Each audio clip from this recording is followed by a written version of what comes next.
Hello, Jabba Rapper. Hey, Jabba Rappers. Hi, Jabba Pappers. Hello, everyone. Are there any rabbits in the house today? Maybe a couple rabbits here, maybe a few. Hello, hi, everyone. How's everyone doing today? I hope everyone's doing really good and really humbly, because I'm doing good today as well. Yes, I'm doing good. I hope that the volume on everything's okay. Just let me know before we get started how everything is, and I can adjust it as it's seen fit. But I am so excited for today's stream today. I have wanted to talk about Steve Irwin for the longest time, an Aussie hero, a humble guy, and actually, even though people just kind of see him, well, a lot of people see him as, funny Australian man, catch crocodile, very funny daredevil man. Well, actually, he's a very intelligent guy. I've done a lot of things to help animal conservation and animal welfare, and has been a big advocate for research of animals in Australia, but we'll talk about that more later. But I feel like some of his really amazing accomplishments and how he continues to affect animal welfare today is a very important thing to talk about and discuss, because people don't know about it, which is crazy. So we need to talk about it today. So yeah, I'm gonna talk a little bit about his life, in as much, well, not in too much detail, but in a little bit about all his accomplishments throughout the time that he's been animal fellow, as well as just some of the other things that he's done as well, which some people might not know about. Yeah. I don't know a single person who doesn't love him. Exactly. He's a very, very, very loved, very, I guess, high-regarded guy. Not only because of his passion and enthusiasm towards animal, but also because of all the amazing strides that he's made for the animal industry and stuff. Okay, so yeah, we'll talk a little bit about that today. I'm really excited. But yeah, we're also going to be watching some of the Crocodile Hunter show as well. Little bit, maybe a few episodes together, because I can talk as much about Steve Irwin. I could talk about him all day, but Steve Irwin talks about Steve Irwin best, and I don't think me talking about him and how enthusiastic he is really gives, I guess, really gives any merit to what he's actually like on camera.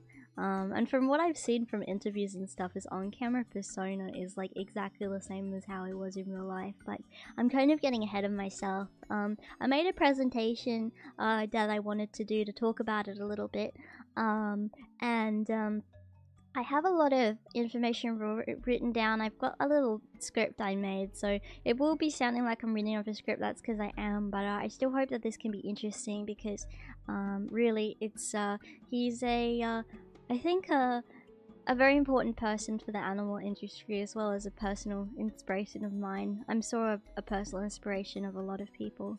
But if you guys, I'll talk more about his impact on me, but if you don't know, I've worked with animals for a long time.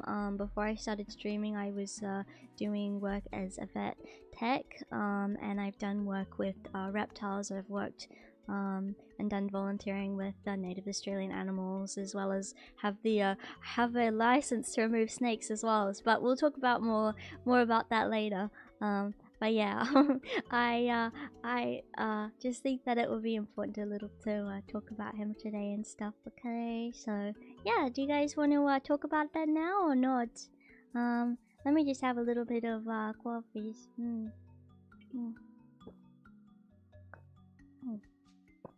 But yeah, let's talk about it, okay? And if you guys have any questions throughout, please ask. I'm not a Steve Irwin expert, but I do know a bit about him because, you know, obviously being an Australian myself, it's really important, I think, for us to learn about him, as well as, you know, kind of, I mean, we all watched the show, right? The show was really good, but more on that later. I hope everything's okay, and sounds okay, but yeah, alright.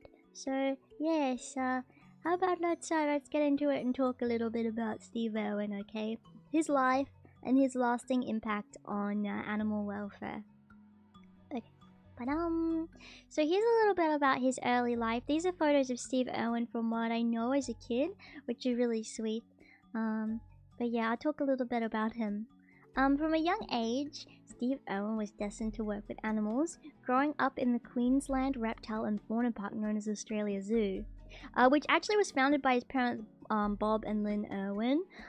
So because of that, Steve was introduced to wildlife at a very early age. So from what I know about his parents, they actually, his dad was a plumber, and they were already very dedicated to saving wildlife, to the point that they wanted to start up a wildlife park. You know, bringing Steve into it as well. They wanted to teach him about animals as well, and I guess show them about their outlook on life and get him to work with them a bit. I guess that's kind of a way that they were showing love to him. Yeah.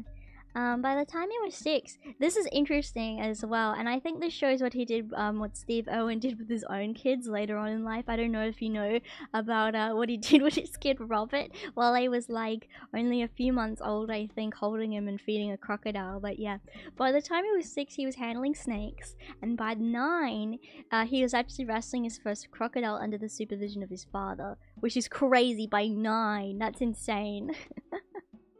Of course, like with his dad being such a wildlife advocate to the point that he opened a damn animal park, he obviously deeply cared for animals too. And then from this, like, I guess from that point it instilled in Steve from an early age a deep respect for animals. And yeah, I guess even by the time he was 6, he was taught to work with their animals in a safe and compassionate way. Due to him having a job at the park, because obviously I guess as a normal little kid, when your parents have a business, you're probably gonna work there and do free labor for them. He had to feed the reptiles too, so that's what he did a lot of the time growing up, as well as you know, doing certain things like I guess wrestling crocodiles with his dad. So obviously by doing this, Steve grew a fascination with them, particularly the crocodiles, as we see a lot later. His early years were marked with a hands-on education in animal care and conservation. His fascination with reptiles kind of grew at his time at the park. And I suppose his daily involvement working with animals every day fostered a deep connection to nature with him. Being around nature, you really grow connected to it. And I think this really shaped Steve's values and approach to conservation, which he spoke about a lot in his time working with animals and on TV and stuff. So yeah, I guess this is kind of a bit about his early life. So he was always around animals from a kid. His parents, you know, owned a wildlife park. And yeah, it ended up becoming Australia Zoo, which I'll talk about how that happened later. So this is kind of how he became to the crocodile hunter, which is kind of what we know him as today. So in 1991, Steve Irwin took over the management of his family's wildlife park. Now, I believe he speaks in interviews about his parents were kind of sick of taking care of animals at that point. They were like, you know what, let's like kind of hand over the reins to Steve and let's take a little step back and stuff, and just kind of, you know, let him do his thing at the wildlife park, because this guy is really interested about animals and he loves them, and I'm sure his parents knew that. And he transformed it into Australia Zoo. And in the same year, while he was doing a wildlife show, I watched an interview about him and his wife Terry. So apparently he was doing a show where he was feeding a crocodile, and Terry was visiting Australia from America. Terry's an American. I can't exactly remember what state she's from, but she was visiting and she saw Steve, and apparently it was love at first sight, and that's how he met his future wife at the zoo at a wildlife show, which is really sweet. The two quickly realized their shared passion for conservation, and in 1992, during their honeymoon, which by the way, they got married really fast, like within the first year, which is crazy. They just, apparently, from what I saw, Steve is just like, so, you want to get married? And she's like, okay. Because I guess they kind of had a whirlwind romance where apparently he gave Terry his phone number so they could start calling. They didn't call her for a long time. Apparently it was many months since he had called her, and one day she just received a call out of the blue from him saying, "Hey, I'm gonna be in America. You know, if you're interested, I'll see you soon." And like after not talking, so I guess he just knew what he wanted and totally went for it. But yeah, so in 1992, during the honeymoon, they then filmed their first wildlife documentary together. And I guess this documentary then laid the foundation for something amazing. So in 1996, Steve and Terry launched a TV show called The Crocodile Hunter, which we'll also be watching today. By the way, the first wildlife documentary, and the first thing, so the first crocodile hunter episode was actually, no, I believe their first wildlife documentary, I think one of them, either the first, I think in 1992. Yeah, so in 1992, that's actually how they spent their honeymoon. So they would, during their honeymoon, Steve got a call about a crocodile that needed saving, and they're like, okay, so we could either stay on this honeymoon or save the crocodile. And they were both like, let's go save the crocodile. So they filmed it together, which I think is a really sweet, like, first way to kind of spend your married life together. I think it's really cool. Oh, sorry, the last bit's cut off, but I'll just read it anyway. So the show ran from 1996 to 2007, and they ran for a total of 11 seasons. On the show, they interacted with various wildlife species, especially dangerous animals like crocodiles, snakes, and other reptiles. And this was kind of the first time that this kind of thing was seen on TV.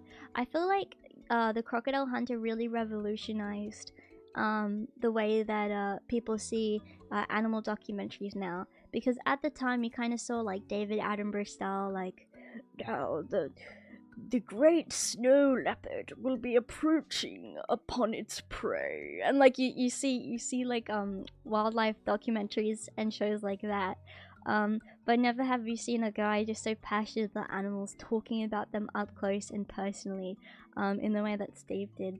And I'm sure being so up close with animals as well was kind of a risk for the network to put a show like that on. I'm sure there's like many kind of liabilities there. But I think the thing is like, he was going to do it anyway. He was going to be working with animals regardless. And they really thought that he was going to become like a crazy, crazy famous, guy working with animals, and a very famous TV personality. So they're like, we'll put him on. I guess they kind of took a risk with that. So Steve's unique and daring approach to handling these creatures made the show exciting, while also educational, which I'll talk about a little bit more later, which captivated viewers around the world, being aired in over 130 countries, which is a lot. I don't know if it was dubbed over or not. I remember it was on TV, obviously, in Australia, but I'm not sure. If any of you guys are from other countries that don't speak English, please let me know if you guys saw it dubbed in other languages. So yeah. Now, while many watch the TV show for thrilling encounters with dangerous animals, Steve also used the show as a platform to educate people about wildlife. He wanted to help people understand that animals, even though seen as dangerous, deserved respect and protection, which he talked about like every episode, no matter if it's an ant or an elephant, we have to care for them, or whatever he said. I don't know. I've quoted him a little bit through here. Oh yeah, I've got a quote down here. So a quote that I think personally really touched my heart, that I think highlights this, is this. I've always seen it as my mission to show people the truth about animals, so they'll stop being scared and start caring about them. Which I think this kind of approach to animals really changed the way that people even saw Australian animals. When people talk about Australia still kind of now, you get the odd, oh my god, it's Australia, the animals in Australia, they're all gonna kill you there. Which isn't wrong, but also it's so important that we learn about these animals and not just write them off as being scary, and kind of talk about their importance in the ecosystem as well. So that's kind of an important part that I think Steve was very hound on talking about as well, which I really appreciated, which really changed a lot of the way that people view these animals. So anyway, let me just go to the next bit. So I'm going to be talking now a little bit about his key achievements and contributions to animal welfare, which I think is a really important thing that I discuss, because this is kind of where we separate from being the funny animal guy and being, an actual wildlife advocate and researcher. So I'll talk a little bit about that now. Now I'm going to be reading this off, but I hope that it's still engaging for you guys to watch and to learn about this. So the first point that I'm going to be talking about is Australia Zoo's expansion, which he started on when he was, younger, but then continued doing his entire life, because all the funds that they made from all the shows and all the appearances that he did went straight into the zoo and straight into other programs that they were doing. So I'll talk a little bit about this right now. So Australia Zoo's expansion. So when Steve Irwin was given control of his family's wildlife park in 1991, it was a modest operation with a strong focus on reptiles. Lots of reptiles, like everywhere. Apparently there were like lots of tanks with reptiles in them. They had these little pouch things for joeys and stuff. It was pretty modest. It was, but I guess over time Steve wanted to create it to be something different, because remember, his parents didn't make it to be like a great attraction for people to come to. They just kind of wanted an excuse to help animals and be like, yeah, so I guess to help fund this, we can let people come in here and stuff and have a look at the animals, but that's not going to be our main focus. But Steve had a different idea. He renamed it to Australia Zoo, and then under his leadership, the zoo underwent a dramatic transformation into not only an amazing zoo, but also one of the world's greatest wildlife conservation facilities, which I don't think people talk about. But even like anyone that's ever like kind of worked at any zoo or with kind of captive animals will hear about how great Australia Zoo is. So his vision was to create a place where people could experience wildlife up close and develop a deep appreciation for conservation along the way. He expanded the zoo's facilities and introduced innovative features, including larger naturalistic enclosures that mimicked the animals' natural habitats, which at the time was a relatively new concept, which I guess it just kind of shows his influence at the time, because still there were so many zoos that were putting animals in concrete cages. People would bang on the glass and look at them. There was nothing natural about it at all. It was just basically an animal jail. But kind of, I guess, through the use of the money that he was making and the ownership of the zoo, he wanted to create it to be more of a natural habitat for these animals, which I think was an amazing thing that he did. So yeah, this also not only helped the animals, obviously, you know, obviously living in a place that looks like your natural habitat is way better than living in a concrete cage, but this also enhanced visitors' experiences, and I think this fostered kind of a strong connection between them and the wildlife as well. Now, Australia Zoo also became a sanctuary for a variety of endangered species eventually, which is really cool. They had lots of breeding programs for animals. I think it's I can't exactly remember what kind of tiger, but it was a tiger that was going to go extinct, as well as the Asian elephant. They did a lot of breeding programs for the Asian elephant there. Also koalas. If you don't know, koalas, they're struggling a little bit. they're very tired, so they're kind of struggling a little bit. But by having these breeding programs for these animals, greatly helped them escape extinction, which is amazing. These programs aim to increase the population of these endangered species and ensure their survival, which again was a new thing at the time for zoos to be doing, but now all zoos around the world now kind of follow suit. But yeah. And in 2004, Steve and his team opened the Australia Zoo Wildlife Hospital, a facility dedicated to treating injured and sick wildlife. The hospital has become one of the busiest wildlife hospitals in the world, which is crazy. People don't really talk about that, the wildlife hospitals that they talk about, and that they help and everything, and that they opened up. And it handles like a wide variety of cases. So from like the koalas and reptiles to way bigger animals as well, really big wild animals. The hospital's work is crucial in rehabilitating animals and releasing them back into the wild, if they can. If they can't, they'd probably become a resident of the zoo. I worked at a lot of, well, not worked, sorry, I volunteered. A lot of the Native Australian work I did was volunteering. But when I was doing volunteering and there were wildlife hospitals similar to this, that's what they do. They'd help the animals. And the thing is, when you're helping animals at a wildlife hospital, you're not really interacting with them. You're not cuddling the cute little animals. You're trying to not touch them as much as possible. Working in a wildlife hospital is very different to working in a vet, because these aren't domesticated animals. There's a level of risk. There's a level of trying to make sure that you don't get interaction with them as much as possible, so you can actually bring them back into the wild if they can. and other things. Sorry, this is why I wrote this down, because I knew that I was gonna go on tangents, so let me try and continue. But anyway, sorry. But yeah, I guess this wildlife hospital continues to be a testament to Steve Irwin's dedication to wildlife conservation. Now it's managed by his wife Terry and their children Bindi and Robert.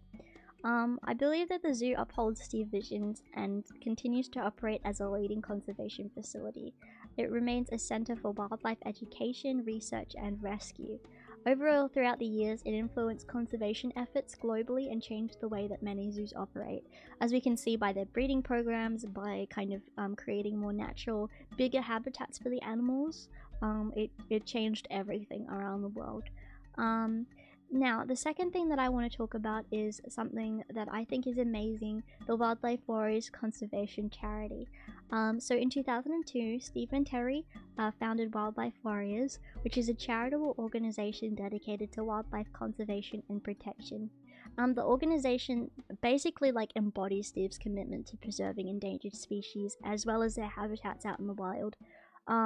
Their organization mission includes several key objectives that I'll kind of talk about quickly. So their first objective is to protect injured wildlife globally. They provide crucial financial support for the rescue, rehabilitation, and care of injured and orphaned wildlife worldwide. And it includes funding for wildlife hospitals, rehab centers, and rescue operations around the world. Their second mission is to preserve natural habitats around the world. So they're actively involved in protecting and restoring habitats in critical condition for endangered species. A lot of the time you see this after bushfires or in places that have been flooded, stuff like that. Places like Wildlife Warriors, these kinds of charities will come in and will help these animals. So the organization works to protect existing natural habitats from threats such as deforestation as well, land development and pollution. They collaborate with local governments, conservation organizations and communities to establish protected areas and wildlife reserves. And then to ensure the long-term success of habitat preservation, because there's one thing to help fix something, but you're kind of putting a band-aid over it, you're not fixing the problem. So what they'll do is then engage with the local communities to promote sustainable practices and provide alternate methods to reduce reliance on activities harmful to wildlife, specifically kind of with deforestation. Now the second thing, this is another thing that they do. Sorry, I forgot about this part. So something as well is that they fund research, which I'll kind of be talking about later. This kind of goes into my my third point anyway. But they fund research. So they support scientific research aimed at understanding and conserving wildlife, which Steve was really passionate about. This research is vital for developing effective conservation strategies and policies around the world. The contributions include behavioral studies on animals, monitoring populations of endangered species, and investing in the research of innovative technologies that will then in turn help them with their research, such as the use of satellite tracking and remote camera systems as a way to gather data on wildlife movements and habitat use. These technologies provide valuable insights for managing and protecting species in the wild. I'll talk more about this later. And then something else that the Wildlife Warriors charity will do is they'll work for educational outreach. So something that Steve always talked about was education, and how educating children about animals and kind of, I guess, showing them how amazing these animals can be and how important they are, and educating the next generation is the first step to animal conservation. So it's definitely a cornerstone of their approach. So basically what they'll do is they'll run various programs to raise awareness and inspire action through the use of public awareness campaigns. They also do school programs and community events to teach people about animals and also show people how amazing animals are. Even stuff that I did, something that I specifically did was work with reptiles and show them. I did little pop-up stands showing snakes and other reptiles to children, and the way that even just by interacting with an animal like that, you know, in real life can change the way that a child sees them forever, can get rid of that fear, and can educate them as well. It will really help them, and I think that's why this kind of stuff is so important. And also they have international projects and partnerships. So something that they have made is a significant impact globally. They have anti-poaching initiatives. So they support anti-poaching efforts in Africa, helping to combat illegal hunting and trafficking of endangered species, including providing resources for ranger training, surveillance equipment, and community outreach programs to reduce poaching in Africa. Something else that they do is have habitat restoration programs in places like Southeast Asia. And it basically aims to protect rainforests and other critical ecosystems. These projects often involve partnerships with local conservation groups and governments, also giving them the funding to help do that. Also, you know, as well as doing kind of stuff around the world, they do stuff in Australia too. So they'll support numerous conservation programs within Australia, focusing on protecting native species and their habitats. So yeah, I think Wildlife Warriors is great. They kind of have a more holistic approach to animal conservation. They kind of some of the cornerstones of what they're helping is restoration, and using that, using community involvement to help that. It kind of ensures that critical habitats are maintained and stored, and this benefits both wildlife and humans as well. I'm sorry for rambling, but I thought that speaking about Wildlife Warriors was super important, because I think it's one of the most amazing things that Steve Irwin did and continues to do to make a global impact. So yeah, sorry, I kind of put that point up already, but something else that his achievement was his crocodile relocation program, which we saw a lot on the show. So his crocodile relocation program was a groundbreaking initiative aimed at managing human-crocodile conflicts in Australia. Throughout his time saving crocodiles, he kind of created this method. He found that crocodiles, particularly saltwater crocodiles, often came into conflict with humans due to habitat encroachment and changing environmental conditions. These encounters obviously could be really dangerous, both for the human and the crocodile, and it would often unfortunately lead to crocodiles being killed. But Steve wanted to stop this and to create a new approach in dealing with crocodiles in a more humane way. So rather than killing the crocodiles, Steve and his team, and we see this a lot within his Crocodile Hunter show, he will go into the populated areas and where the crocodile is, and capture the crocodile and relocate them to a more remote and sustainable area or a new habitat, or they'll create like a habitat for them to go into. And I guess this method aimed to reduce the risk of human crocodile encounters. Again, lots of people die from crocodiles too, but also the crocodiles end up dying. So it ensures the risk, it really alleviates the risk here, and it also ensures the survival of the crocodiles. Something that they also did, which kind of goes into my next point, while after they rescued and captured the crocodiles, was they used tracking devices to monitor the relocation, and to ensure that they've adapted to their environment well. This kind of ensures the survival of the crocodiles, so they can continue monitoring after they've gone to a new environment. So yeah, I'll talk about that more later. But yeah, I guess the program not only protected human populations, but also contributed to the conservation of crocodile populations by reducing unnecessary culling of them. His humane approach to managing wildlife conflicts then became a model for similar programs around the world. So not only did Steve end up doing this, but also lots of other people, I guess, around the globe ended up using the same methods with crocodiles in their countries, which has definitely helped the population of crocodiles from being killed unnecessarily. And I guess it demonstrates to everyone that with proper management, humans and crocodiles can coexist peacefully. And I guess it's emphasized, Steve emphasized it a lot, that crocodiles are really important, and it's important to preserve them in their natural habitat. So something that kind of links in with this point is their contribution to crocodile research. So Steve Irwin, obviously, since he was a kid, was very passionate about conservation, but also a committed researcher, especially for crocodiles, and especially in the behavior and ecology. And one of his major contributions to crocodile research was his use of satellite tracking technology to study the movement patterns of crocodiles throughout his crocodile relocation program, which I kind of talked about a little bit at the end there.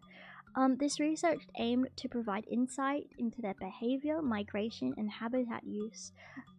So his research involved, after he had captured the crocodile and relocating them, they fitted crocodiles with satellite tags, and they used these tags to track their movements over time.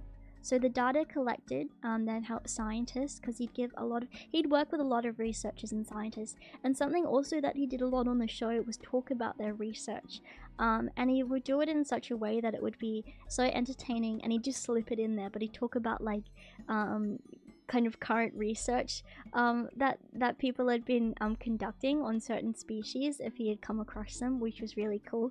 But yeah, so he'd work with them a lot. So he gave this data to scientists, and it helped them understand how crocodiles navigated their environments. Because not a lot of research had been done at the time, because no one wanted to touch the crocodiles. So then, or at least if they were touching them, they would drug them, which Steve talks about a lot, how that's terrible for the crocodiles to drug them. So yeah, then this helped the scientists learn how these crocodiles navigated their environments, how they interacted with other crocodiles too, which is really interesting, and how they adapted to changes in their environment over time and habitat. So, you know, whether or not at the time it was winter, what the crocodile doing, what they're doing in the summertime, what happened if it get really dry around, where they go and everything. So I guess the findings from Steve's research provided valuable information for crocodile conservation efforts. Understanding crocodile movement patterns allowed for better management of their habitats and helped in designing more effective conservation strategies. The research also contributed to the development of guidelines for human-crocodile interactions, ensuring both human and crocodile safety and protection. So Steve's contributions to crocodile research have had a lasting impact on the field. So his work continues to influence the study and conservation of crocodiles, because crocodiles are old, so a lot of the crocodiles that he's tagged are still being tracked, because crocodiles, they live for a long time. So yeah, his work continues to influence the study and conservation of crocodiles, demonstrating his commitment to both practical conservation efforts and scientific inquiry too.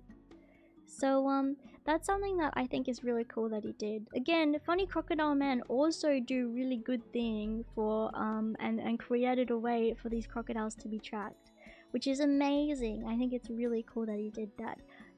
So that's one of a huge achievement for anyone to do. Let me just have a little bit more coffee, okay?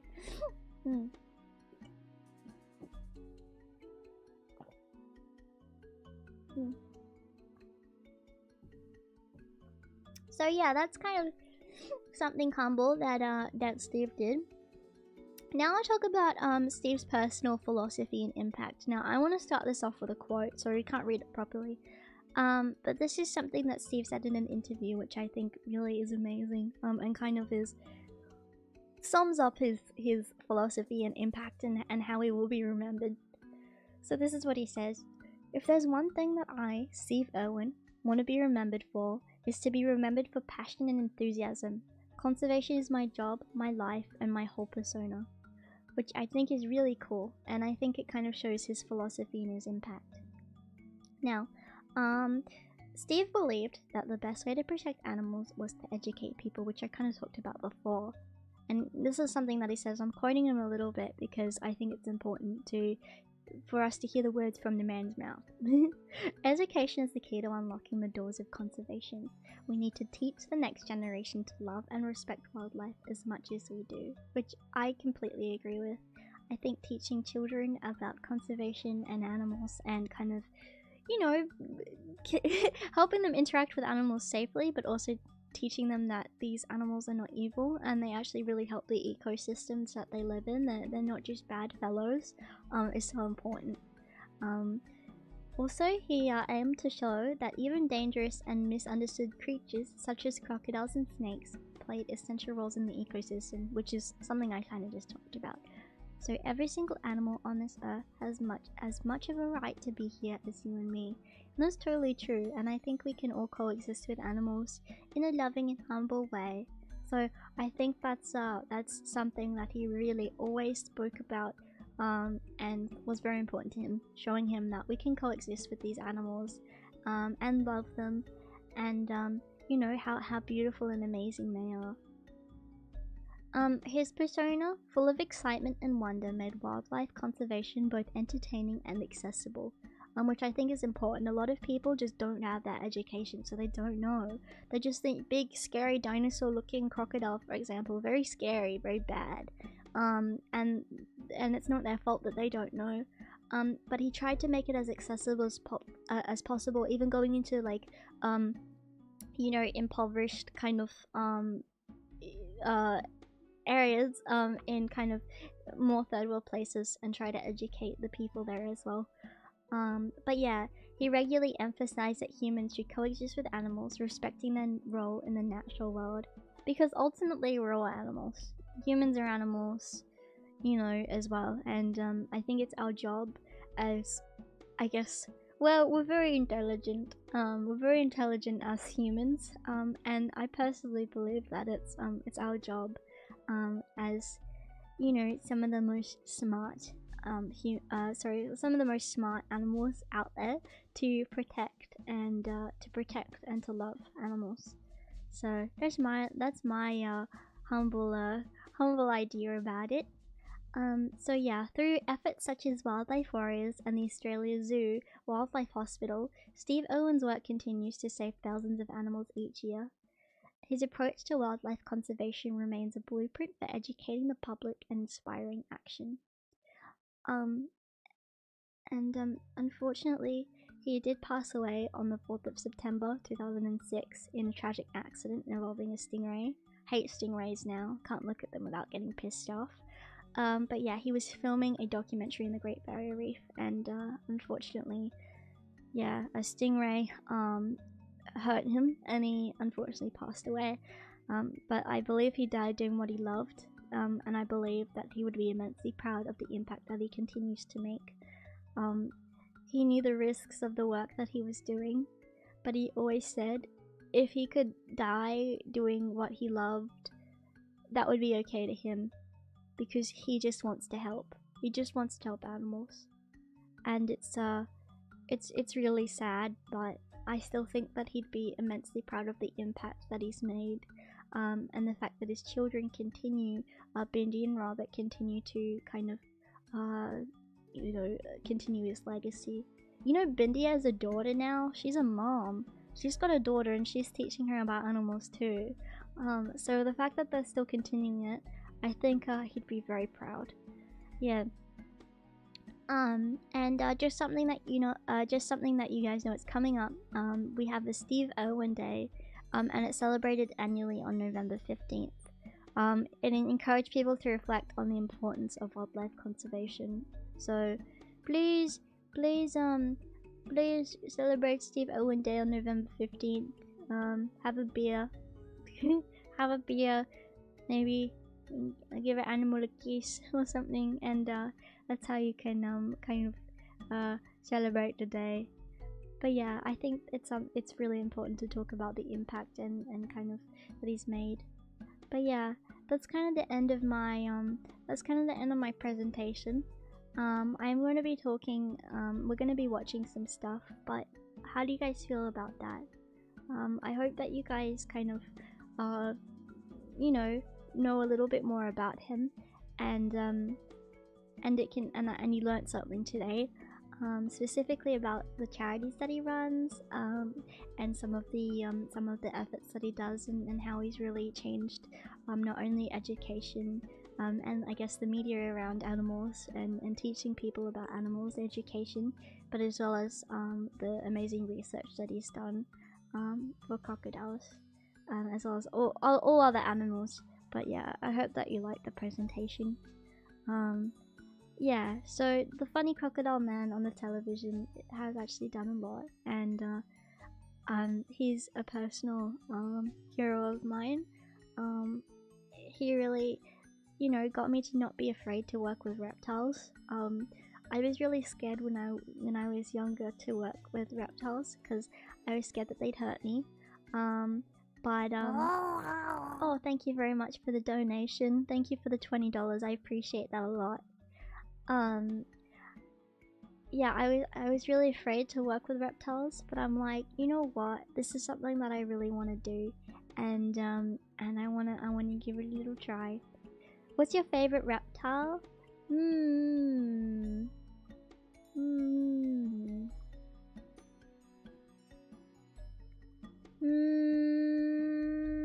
Let me think. I think the Galapagos tortoise. That'd be my favorite reptile. They're very big tortoises, and they live for a long time, and they're really cool, and they're very nice fellows. Yeah, either that or the monitor lizard. I think monitor lizards are so cool, but kind of spooky. Well, no, okay. Let's think about Steve and what he'd say. No, they're not scary. They're very beautiful. But they're very big and they can climb trees, and that makes me a little nervous. But yeah, monitor lizards too are really cool. I like the big reptiles, are my favorites. Obviously snakes are cool too, but yeah, I'd say either monitor lizards or a Galapagos tortoise. Yeah. Yeah, the savannah monitors, oh my god, they're crazy. All the monitors that are in are kind of in let me think. Where are they? In like Southeast Asia? Oh my god. I would run, sorry. I love, you know, I'm too little. They would eat me, I think. Thank you so much for being a member for 14th month. Steve was such a wonderful human. Remembering watching so many videos of his amazing work with animals while growing up made me love animals more. Yeah, oh thank you so much. Thank you so much. Yeah, and I completely agree. And I think that's the same for a lot of people. You watch their stuff growing up, and you see how beautiful these animals are, even the spooky ones, and you learn to love them. And I think that's a really beautiful thing, you know. I feel like we should really be appreciating all of God's creations, and showing how important they all are to the ecosystem, because they seriously are. Yeah, they really are different. But yeah, I hope that you guys liked my presentation. I was so excited to present this today. I'm sorry if it's like a little short. Except bees, huh? Bees are like the most important. Without bees, we couldn't eat. We wouldn't be able to eat food. Like, it would be a lot harder. Bees keep us alive. Are you kidding? Are you kidding me? Yeah, bees are harmful. We'd die without them. Yeah, wasps, let's think about it. Wasps and mosquitoes. Mosquitoes do a great job at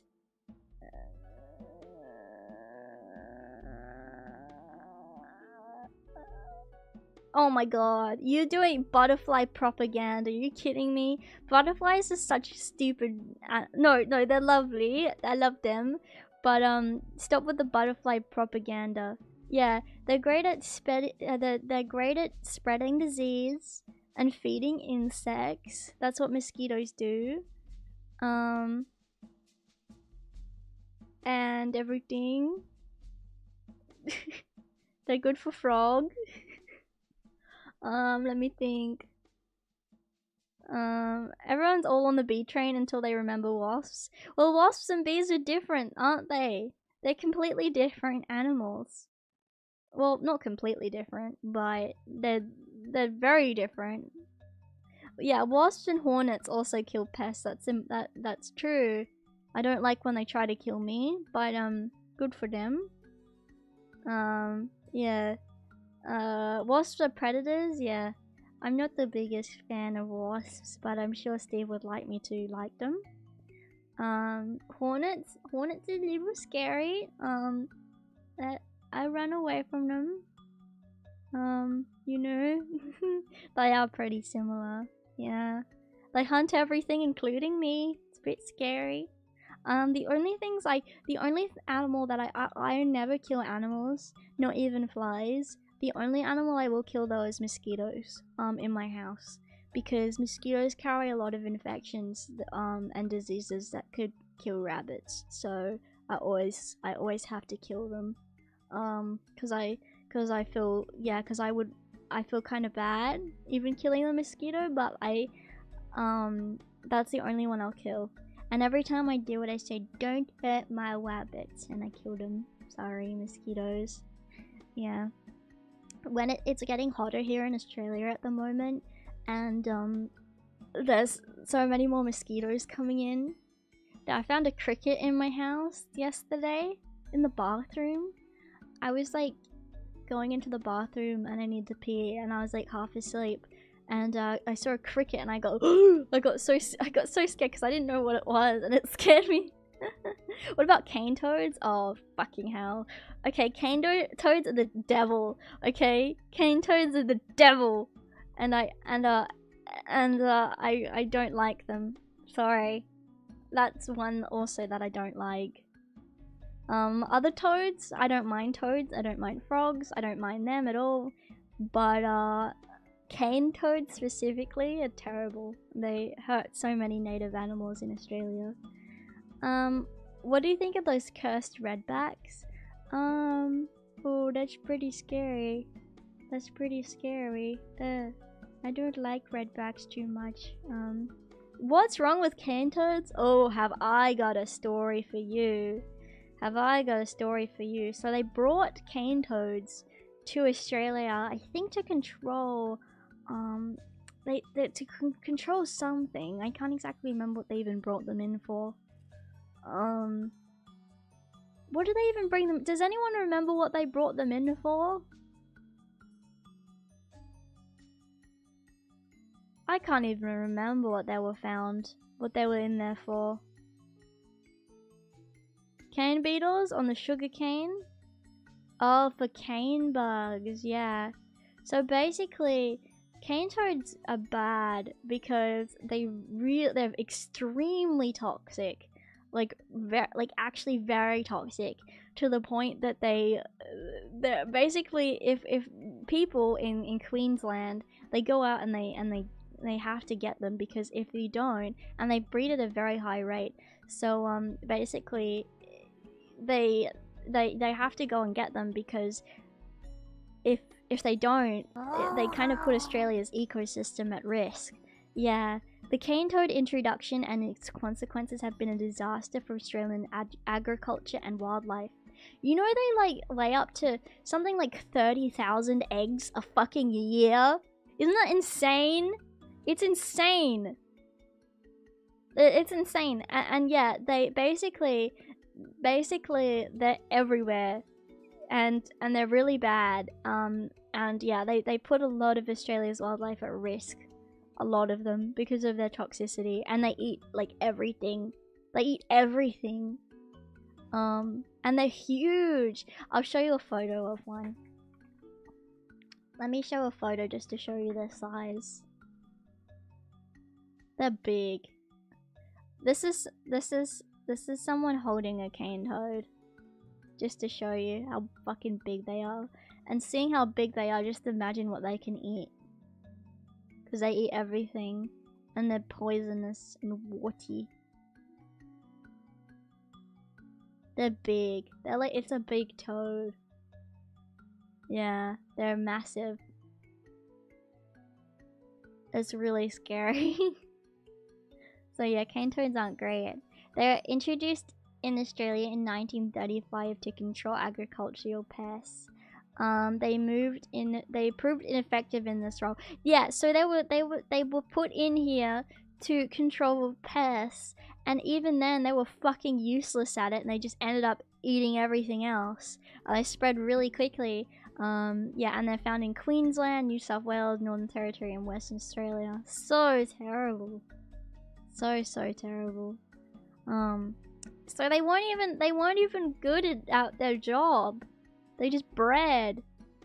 And they just bred. Well, there's a lot of efforts that people do nowadays where they'll where people will go out like every night and get like kill a bunch of them.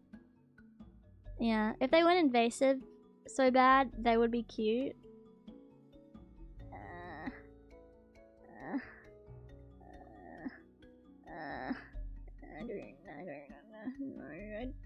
I don't agree. I don't know. I like frogs. I think frogs are cute and everything, but I don't know. I can't look past it with cane toads. Yeah. Yeah. Wasn't he one of your evolutions in Evo? I'm not sure. I can't remember. But I know you guys are saying, but Kiki, aren't rabbits really bad for the environment too? And don't they put Australia's wildlife at risk? Yeah, I know. Shut up, nerd. I know. Okay, I know. But however, soon I'll be kind of talking about that more. I'm planning a way for me to talk about that more. Okay. Shut up. I know I'm a pest. You don't have to tell me. You don't have to tell me. Yeah. It's okay though. They're like kangaroos but reptiles. I'm a reptile. A rabbit and a reptile. Yeah. So don't talk to me about it. Let me go into the farm. Let me go into the farmer's garden and eat all the carrots I want, okay? And dig a big burrow underneath all their paddocks and ruin their water supply and ruin their soil, okay? Allow me to do that or whatever, okay? I promise it will be okay, alright? Yeah. It's a bit ironic me being an Australian rabbit though, and I think it's funny and I make myself laugh, okay? I make myself laugh. The rabbit-proof fence was a horrible thing for me. Horrible day, okay? I remember when they put that rabbit-proof fence up. Oh, it was terrible. I don't even want to talk about it. It was an awful day for rabbits everywhere. We couldn't get past it. What are we gonna do? We burrowed under it, little baby bitches. Ha ha ha. Yeah, they don't even let me in Queensland. What am I gonna do? I'm not allowed in. I try to fly there, they say, you can't get in here. You're not allowed in here. Yeah, it's terrible. They don't even let me in. It's awful. They say Giggles McGoo, it says on your passport you're not allowed in. And I'm like, what? That's ridiculous. You gotta check again. And they say you can't because you're a rapper. And I'm like, what the hell? That's terrible. Because I'm a rabbit. And it's a rabbit discrimination. But we'll talk about it later, okay? At least I'm not a cane toad. Imagine a cane toad VTuber. Who wants to do it? Who's gonna be the cane toad VTuber? Sorry guys, I can't stream today. Tummy hot because I'm about to give birth to 30,000 eggs. Sorry, I'm about to produce 30,000 egg today. As tummy hurt, cannot stream. That's what they should say. Yeah. Sorry guys, can't stream today. Have to go kill native Australian wildlife. Busy hunting today. Oh god. Constantly giving birth, cane toad VTuber. Oh my god. Oh god. The audience would be like, those eggs or mine. Exactly. Yeah. I'm not a rodent, I'm a lagomorph. Okay, don't say that. I remember seeing a mice infestation on the news a couple years ago. Sometimes I wish I was a mouse. Oh, you know what, guys? Me and my parents got so nervous because we thought we saw mouse poo like around my rabbit's enclosure.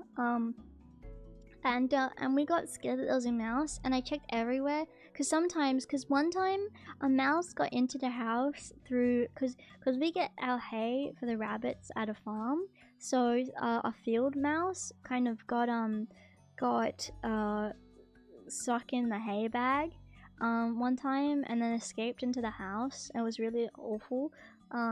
So yeah, we've had to deal with that happening before with the hay. So we thought we saw mouse poo like around where the rabbits are, and we got really nervous because we thought that there was a mouse.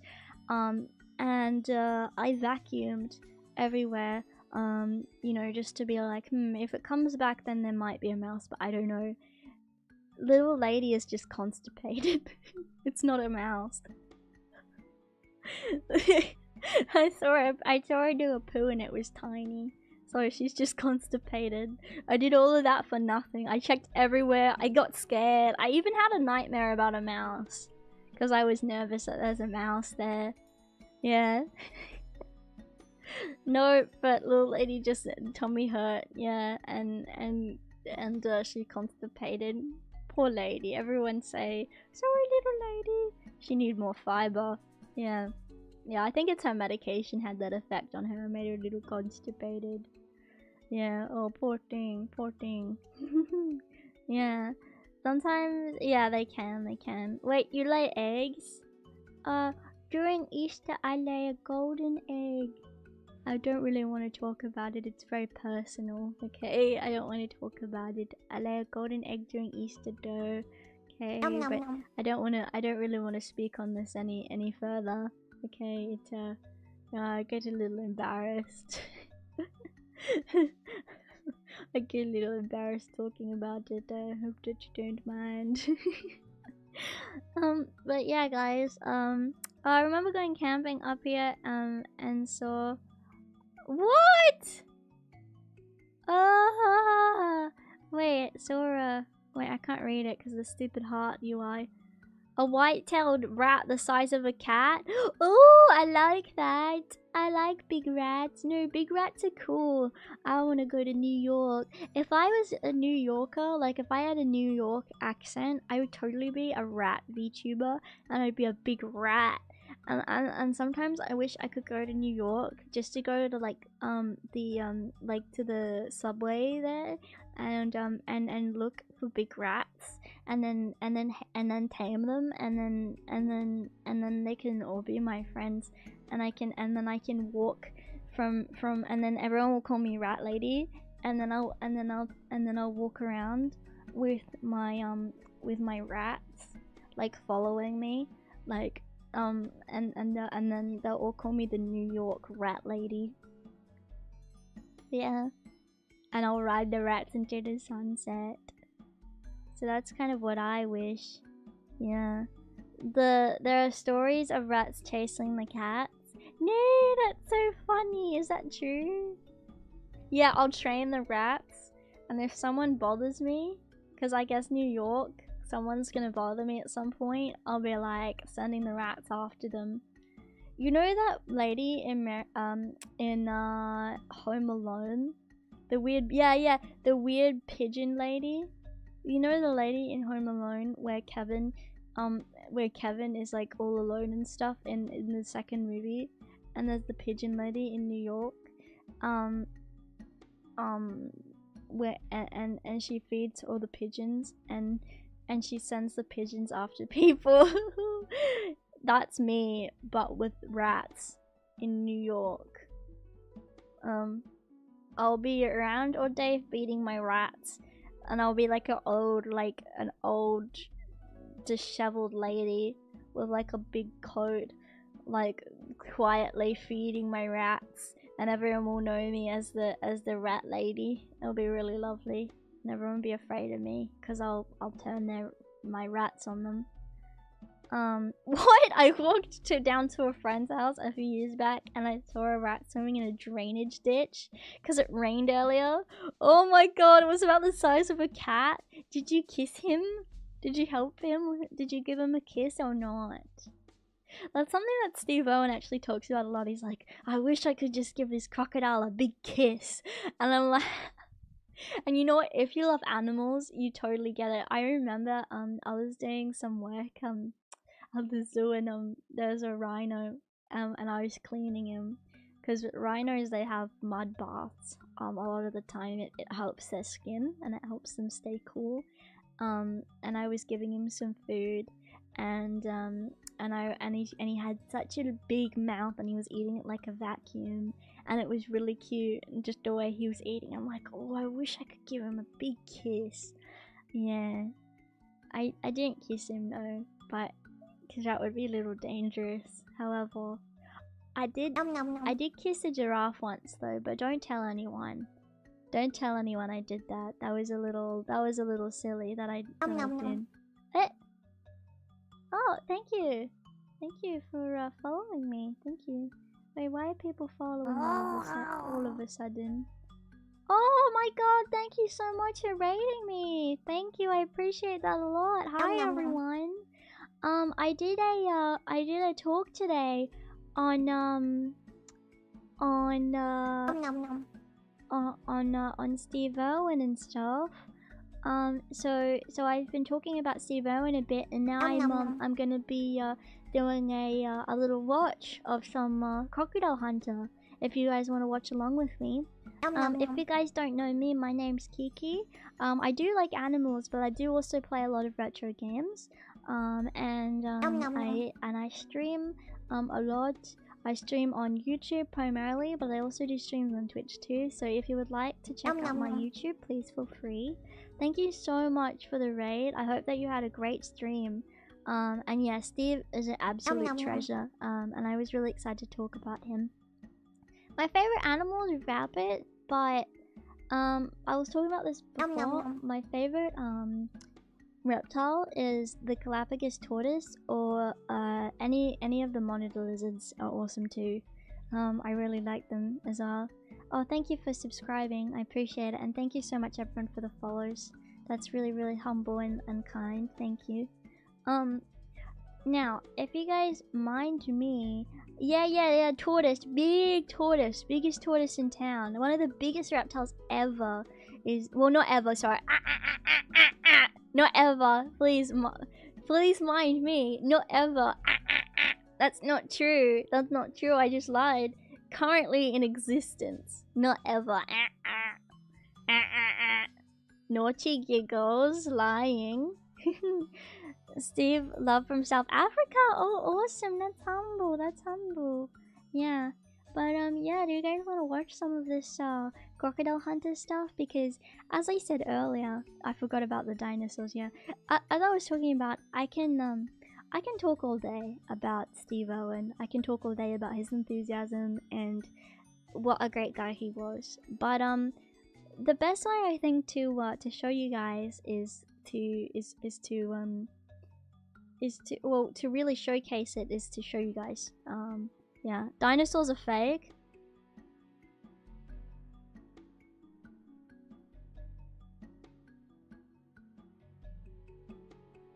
Okay. And the world is flat.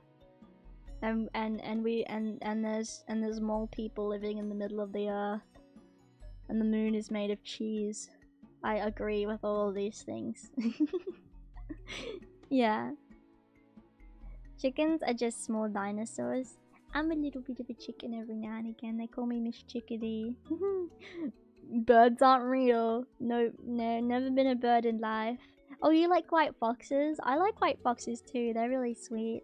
Yeah. What? My man Clive Palmer will dab on any dino deniers. Clive Palmer? Fucking hell. Oh god. Not Clive Palmer. No. Okay, listen.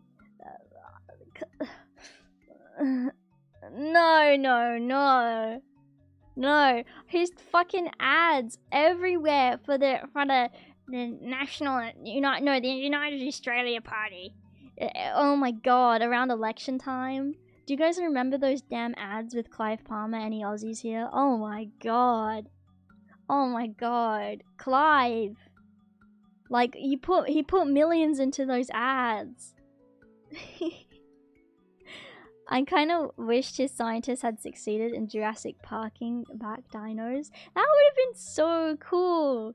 He was everywhere. He was, yeah. If you don't know, Clive Palmer's just a politician, but he's an interesting man. Yeah. He loves dinosaurs, especially their oil. Their oil? I didn't actually know that. I didn't know that. He a rich man though. He a rich man. But yeah, he should have brought back dinosaurs, you know? They both main parties hit him with every lawsuit they could once he lost it. Have you guys did you guys guys, you know, I wish we could bring back the woolly mammoth. I wish that we could have a woolly mammoth because woolly mammoth is so cool and I love him. And I wish that they live around. Yeah. Yeah, anyway, so I'm going on a tangent now. Yeah. Yeah, I've seen that experiment to clone woolly mammoths. I saw that, because they found frozen ones, didn't they? They are working on it at the moment, which I think would be so cool. I'm not really with animal cloning 100%. There's some people that can clone pets, these days. And I don't really agree with cloning pets, but for extinct animals, like woolly mammoths, for example, or like dodo birds or other things, it would be so cool. The DNA is a 95% match to elephant. Oh, I actually didn't know that. That's interesting. Yeah. Yeah, mummified mammoths. Yeah. I like the tiny woolly mammoths that live for a while longer on the island chain. Yeah, I like the little baby woolly mammoth. Yeah, pet cloning, I wouldn't say wasteful, I would just say unnecessarily cruel. Yeah. Oh, good night. Have a good snooze. Thank you so much for those who stuck around with the raid and stuff. Yeah. And then humans canoed over there and mammoths gone. That's terrible, isn't it? I'm so glad that efforts like this help to prevent that from happening. That's why it's things like, you know, Steve Irwin is so important. Okay? Yeah. And yeah, sometimes I wish I was woolly mammoth anyway, but yeah, so we're gonna be watching some of the show of a crocodile hunter. Now I found one actually about Komodo dragons that I feel like would be fun. It's season 3 episode 5, and then we're also gonna be watching season 3 episode 9. We might be watching more, we'll see how we're feeling. Yeah. Let me just put my screen capture back on and I can get it looking all nice for everyone. Let's watch together. Now these videos are uploaded to YouTube, so they should be fine for me to play. If not, I might cut this part out. So if you see it being cut out at all or anything like that, and I mean there's been stuff that's been uploaded of this for like it's been up for many years, so we should be fine. Yeah, if you see a cut now, I guess the video was taken down. Fingers crossed it isn't. But yeah, yeah, hopefully it will be okay. I'm assuming it will be fine, especially because it's for educational purposes. So it should be fine. But yeah, anyway, yeah. It's on unofficial channel. Yeah, unofficial channels. Sorry. Yeah. So let me just get this capture up here. And let me just make it look all nice for everyone. And then we can get started. So yeah. Yeah, see, it's an unofficial channel. Uploaded a year ago. So yeah, we should be alright. Fingers crossed. Oh, actually, why is it formatted this way? Oh, here we go.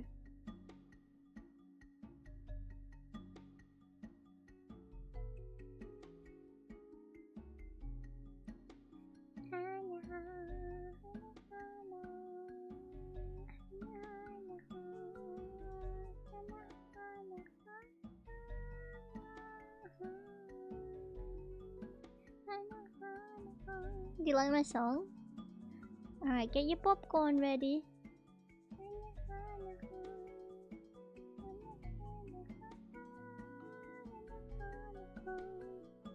Get your popcorn ready, everyone.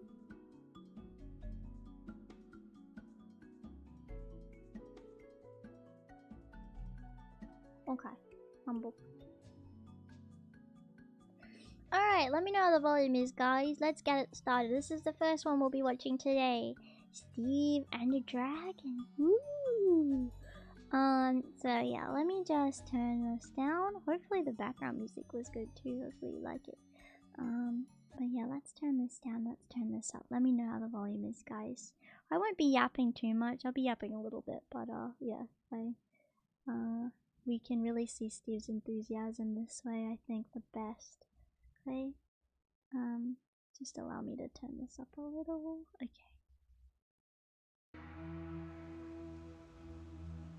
We're about to enter the world of the dragon. A handful of tiny volcanic islands where you'll find a rare, mysterious, feared, and magnificent reptile. Oh, look at his tongue! The most dangerous lizard on Earth, the legendary Komodo dragon. Oh! Help!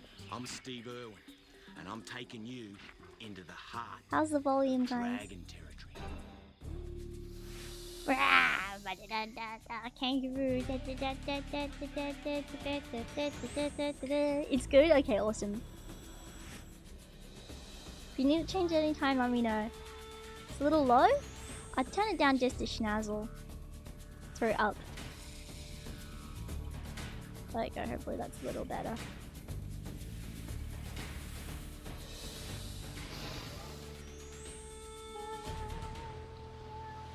That better? We're traveling on an island trading boat through a remote part of the Indonesian archipelago to the last surviving stronghold of the world's biggest lizard.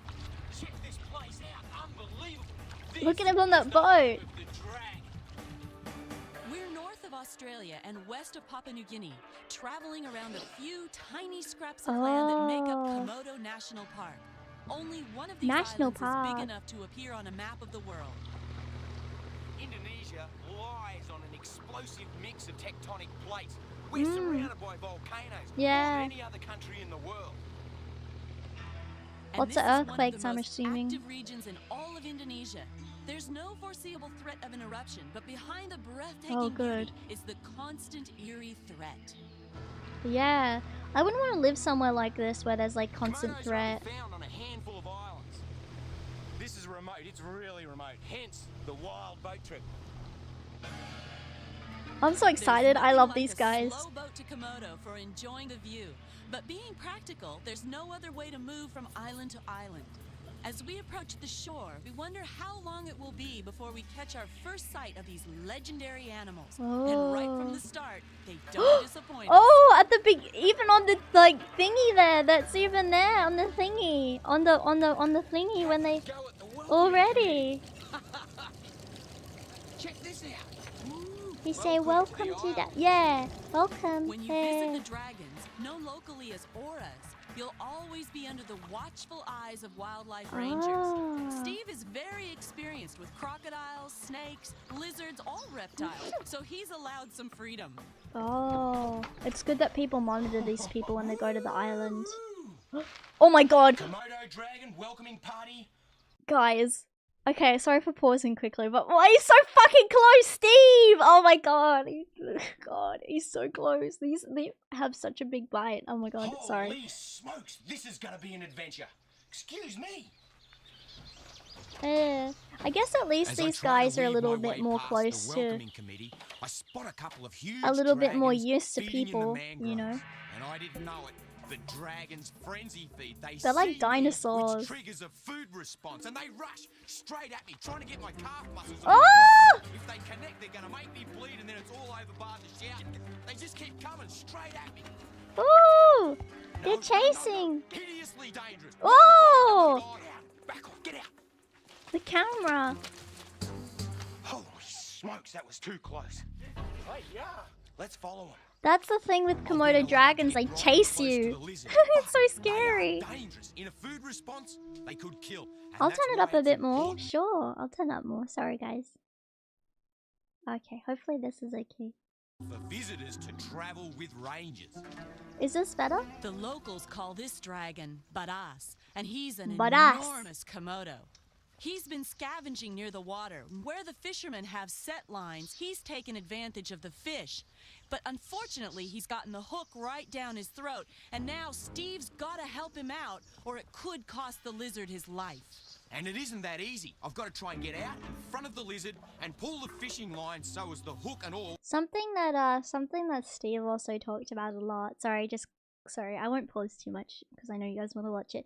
But something that Steve also talked about in great detail was how he would protect the camera crew and make sure that their safety was, you know, the first priority. So he was working with these animals and also ensuring the safety of the people with them as well. So like it was probably really tricky, and sometimes he'd have to go and film if it was too dangerous himself. So yeah, a lot of the time he was making sure that that people were okay. And yeah, something interesting, which is, so with a lot of animals, it's like if you don't bother them, they're not gonna bother you, kind of thing. But with Komodo dragons, oh my god, they will chase you. They will chase you, and they can climb. I mentioned they can climb, and it's kind of spooky. So they gotta be very careful. Cause yeah, they'll kind of see you as prey. But yeah, they have a strong bite. They're scary. Yeah. Pops straight out of Hopefully his the mouth. volume's good now, by the way.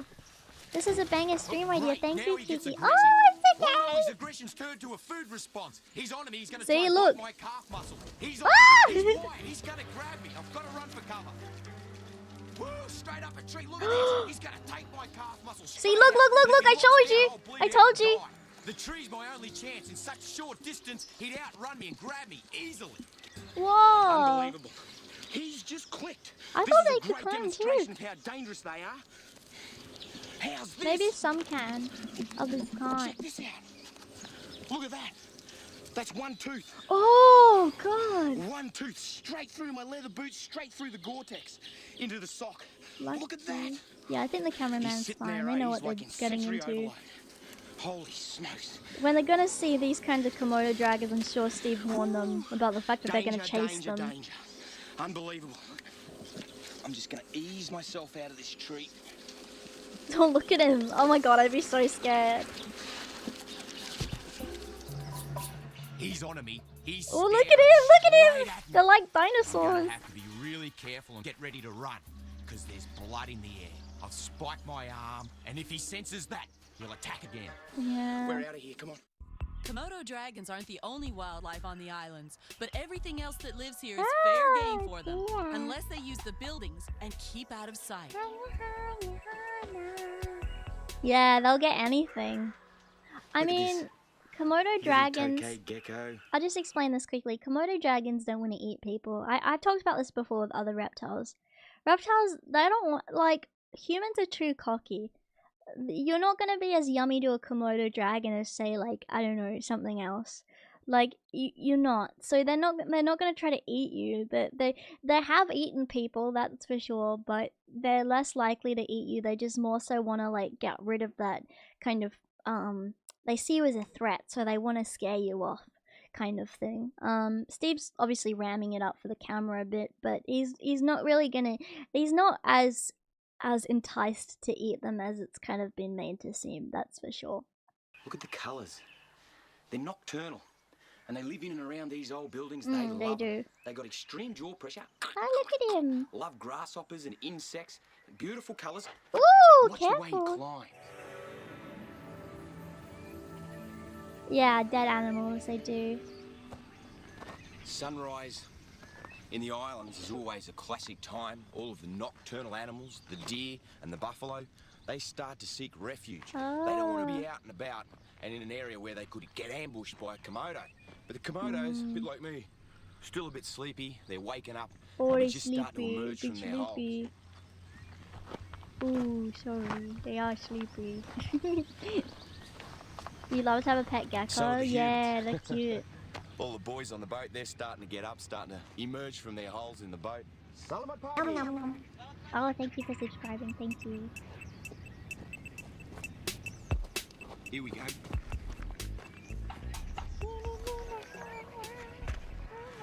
Wait, what's Dragon poo. that?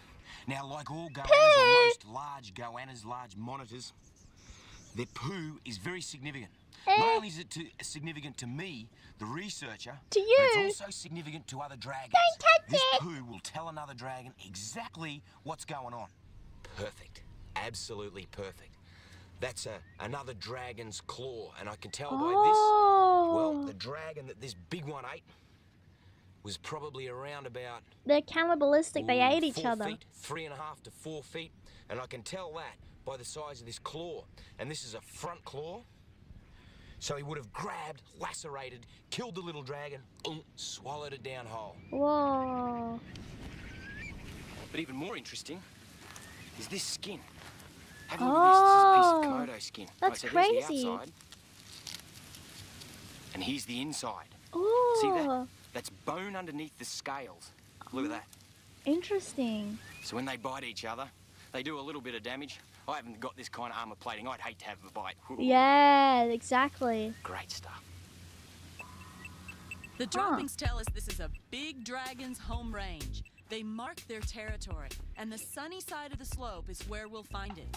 Getting the body temperature Don't up find for the it. day's hunting. Let's not find the guy that ate his friend. Gosh, she's cute. Now she's come up. She's out of her cute. night quarters, Oh, wow. right into the sun. And you can So see how she's cute. facing right into it. Yeah. So she's thermoregulating. She's heating up. She's got her legs splayed in a very relaxed position. Yep, and you know what? Because they're reptiles, they're doing that to gain energy. So because it's a sunny day and they're out in the sun, they're faster now.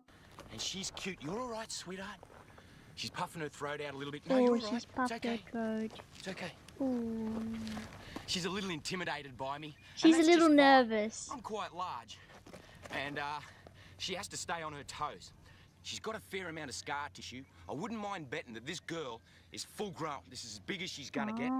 And she's got some big heavy hits. This scarring is from battles that she's had over territory, over nesting. Big one on her tail, big V cut right in. Yeah. They get really rigorous with their aggression. She's a little shy. He's got to be ready to run though. Steve spots another one. Big male this time. And these lizards are extremely intelligent. One of the smartest reptiles on the planet. Have a look at the size of this. Why are you so smart? I He's know a fair. beauty. Don't go near his tail, Steve. Come on, you're gonna There's a provoke good boy. him. He's got some really heavy-duty scars on He's his back touching from him. territorial disputes with other Komodos. They bite each other on the tail Yeah. and the back. Seems like a tail's a Have a look at his go-to feet. spot. Jesus Christ. Bigger than my hands. What a reptile. Yes. This is one of the you ruling for reptiles. You following. can see why they're immense. Absolutely immense. Oh my God, I just Steve. take my time. Nice and steady. God, with any animal, touching them hands is Nice a and risk. steady. It's a risk. I tell you what, this is really intimidating. I'm just watching his back feet. At the moment, he's quite relaxed. Dude randomly come up Komodos, to me like and all start goannas, stroking my still aching they're war ambush scar. predators. Imagine if a Moving their guy own body comes up to you and length, starts they're stroking faster you than- like that. Faster than I could ever move. I'd be like, what He'd the hell are have you teeth doing? like a tiger shark. The Komodo dragons are from the same family as the Australian goannas and other they monitor are. lizards or varanids. Don't let that lumbering dinosaur walk fool you. These guys can switch on a real sprint and hit almost 12 miles an hour when they hunt their prey. 12 miles an hour? Fucking hell. Komodos can be creatures of habit. Regular pathways become well-worn tracks, and that flicking tongue is tasting the air for any sign that potential prey has passed by recently. So they have forked tongues similar to snakes, so they have a heightened sense of direction. They'll be able to kind of, they can sense things through their tongue Located something essentially. in this It's very grass. interesting. This early morning dew holds the smell very well. And I can see some fresh dung here. Whoa. You can see this fresh dung. Whoa, danger. His tail's curled. He's ready to whip me. Hey, mate. Steve, you are picking up his poo, to be fair. This is a body posture, which means back off, or I'll belt you with this tail. I love how he Also, says that, and then he's brief walking up pause to in the him. shade. Keep his body temperature regulated, and away he goes again. He's on the hunt. He's moving his head side to side, tasting the air to locate the direction of any food. Yeah, And that's he's what I was keeping a saying. very careful Similar eye to a on snake, Steve. that's what they do. Dealing with these big lizards is something I've wanted to do all my life, and here I am, right amongst them. But I'm being very careful. No mistakes. It's gonna be hard for you to get up from that position, He's at 9 Steve. feet. He'd have the Stevie capacity to has to bring me run. down. If you can imagine, these guys kill and consume buffalo, deer, wild pigs. But luckily, we're not on the food list. We're not on the menu. Yeah, Ooh, he just hissed it. exactly. He's not really gonna This want to is a eat him. warning, and that mouth is full of curved, serrated teeth, designed like razor blades for Careful. grasping and cutting. Their bite is similar to a shark, capable of slicing through tough hide. I'm in no danger. He's relaxed. What a head! Like a dinosaur. Those ears, slits behind the head, very good sense of hearing. And the eyes, really good at picking up. Okay, I'll just quickly explain something. So something interesting with these guys is they have forked tongues, so they have such extreme heightened senses that are very different to other reptiles. They have ears, they can hear. Snakes, they don't have any ear hole. Snake don't, no. Like a lizard, that way he has ear hole. He has a forked tongue like a snake, so he can basically taste the air and be able to tell certain directions. And he got little peepers too, you can see. It's very interesting. They basically have they're intelligent too. They have extremely heightened senses. I don't really see where they're lacking in much. It's crazy. Any movement in the savannah, they've got big nostrils to suck in a lungful of air. And you can see that saliva, the drool that dribbles out of their mouth. It contains bacteria. Even when they bite an animal, if that saliva gets in, it will cause death.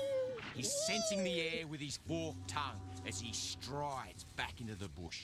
Steve follows him, but at a safe distance. The Komodo's body language is saying, "Stay away from me." There's that curled tail ready to snap out with incredible force. They use it for defending themselves or their territory. Yeah, I can use And that there in the tail. grass, Steve spots That's why they another usually go to reptile. bite them with each other.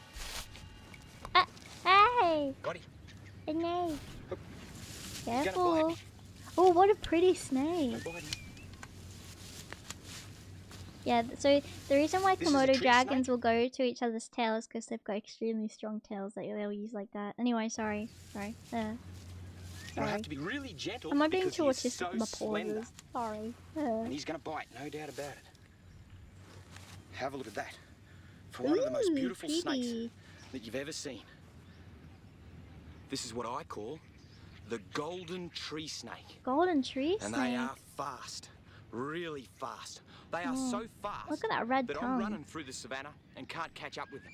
Really quick. Ooh, so you And see they're how he got no predominantly ear lizard hole? feeders. They cruise Snake around, don't. searching the savannah with that forked tongue. Licking, tasting the air. He's tasting my breath right now. As soon as they locate a lizard, whack, grab it, boom, swallow it down alive. They're non-venomous, but he wanted to bite me, which is his only form of defense. And Yeah. smell that? Whew. That is the other form of defense. Don't Down say he's here, stinky. at his cloaca, he is exuding an odor that stinks. It's very pungent. And of course, there's a lot of predators around here. Absolutely everything would eat this little snake. And if he lets go that pungent odor, the animal, whoa, that stinks, and it gives him enough time to give him a slip. Wow, they are sleek. Really sleek. Okay, let him go in this bush here. He's You watch pretty. This. There you go, mate. Bye. He's tiny. Yeah, he's tiny. These creek beds provide an excellent shelter, nice cool retreat for the dragons and of course all species. Yeah, This this is is a wild cool. place, really wild. Gotta be Komodos careful are with those ambush predators. rocks. If they're up against these rocks, tucked in there, in ambush mode, you'd never know it. So I'm keeping my wits about me, just like the rest of the wildlife around here. Ooh, look, a monkey. There's a whole troop of monkeys going through the leaf litter, picking up the berries and the figs, getting a feed, prime dragon food. Ooh, no way. No, look at him. Komodos could hear that. Dragons, they zoom straight in. And while they're having a bit of play, a bit of fight, wait for their moment. Hit. The monkey troop is well organized. Those warning sounds are an escape plan, and the dragon misses out. Oh, they escape. Oh, that fellow's gonna be so pissed. Stagnant water hole. And there he is, tasting the water with his tongue before lowering his head to slurp it down. They can go for long periods of time without water. Oh, you're a bit thirsty. Let him drink. But when water's available, they'll drink long and often, especially after dinner. He fills his mouth and slurps it down. Oh, look at his little bubbles he's making it cute. Oh, he's very cute. Oh, he's so cute.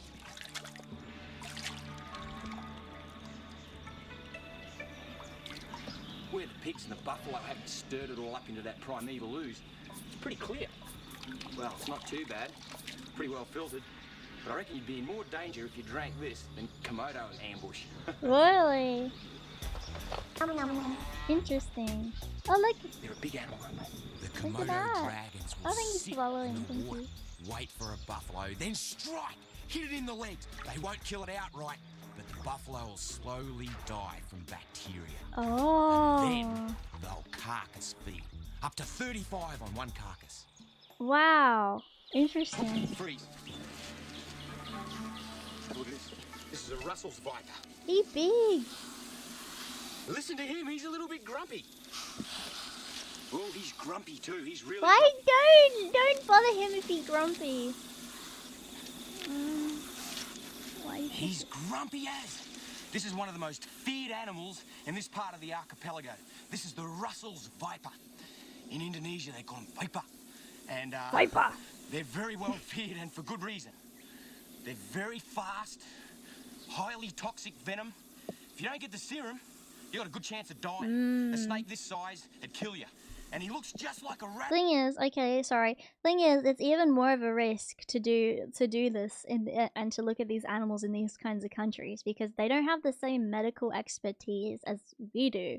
So, say if he does get bitten, there's no saying that they're gonna have the correct stuff ready for him at the hospital if he needs it. I'm sure they have a great medical team there, but they can't be prepared for everything. So it's even more of a risk. Yeah. Rattlesnake. Very similar to a rattlesnake. Have a look at that head structure. I love the Wild, markings on arrow-looking him. Head. The thing that is different is that he hasn't got the pits at the front of his head like the rattlesnake that can detect heat. I gotta get him off the track. These animals have killed more people in Indonesia than any other species. Really? And they're aggressive. Once I get him off the track, so he angry. strikes. Ooh! He beat the Gotta get him off the track camera. because they got a bad habit of getting squashed by big mammals like the buffalo and the deer. The Komodo, of course, they'd eat him down real quick. I love how they kill humans, but they're accidentally their death is trampling by a buffalo or something. This is a nest site. So this is where the females come. After they've been mated with, eggs develop in their belly, they start to get distended, and then they come up here. There's a patch in the gallery forest that allows complete sun to come down. And How did he know that's the area? All made with tracks. Who told Keep him? an eye out for big males that might be in ambush. And this is where they come. This is where they come to lay their eggs. They go right down into these holes where the soil is moist and the temperature is around about 30 degrees Celsius. Oh, cool. They'll lay their Nice and eggs. cool. We think that they lay their eggs at night. I've found through all of my years of research that most goannas, most monitors, baronids, like the dragon, will deposit their eggs at night. Interesting. Oh, look, that one, lady. Look at her. See her? Nice lady in the hole. Oh, look at this. Check this out. Wait, careful. Don't mess with her. Yep. Don't mess with her. Unreal. Here's a girl scratching out a nest. She's got a belly full. She's going to lay. Oh, look. That's lucky that they caught that. Normally the female dragons, or as a general rule, female He was catfishing female Komodos for research. research. Must lay. Dig. Thank you She's so been much for digging in coming to this hole for Champyons. quite a while. Thank you. And it's really nice, soft dirt. They actually look When really females cute go to lay her digging. eggs, they get quite intent on what they're doing. Like, She'll I know they deposit her could eggs at the kill end of her people nest so chamber, easily, then pack dirt back over them. but Her she's so maternal cute. instincts are strong. She's proud to be a mom. She is proud. I love her. She's so Have a look at this lovely. one looking on. Oh, Dead set looks like another female. Have a look at the belly on it. another Females female. get really distended in the tummy with eggs.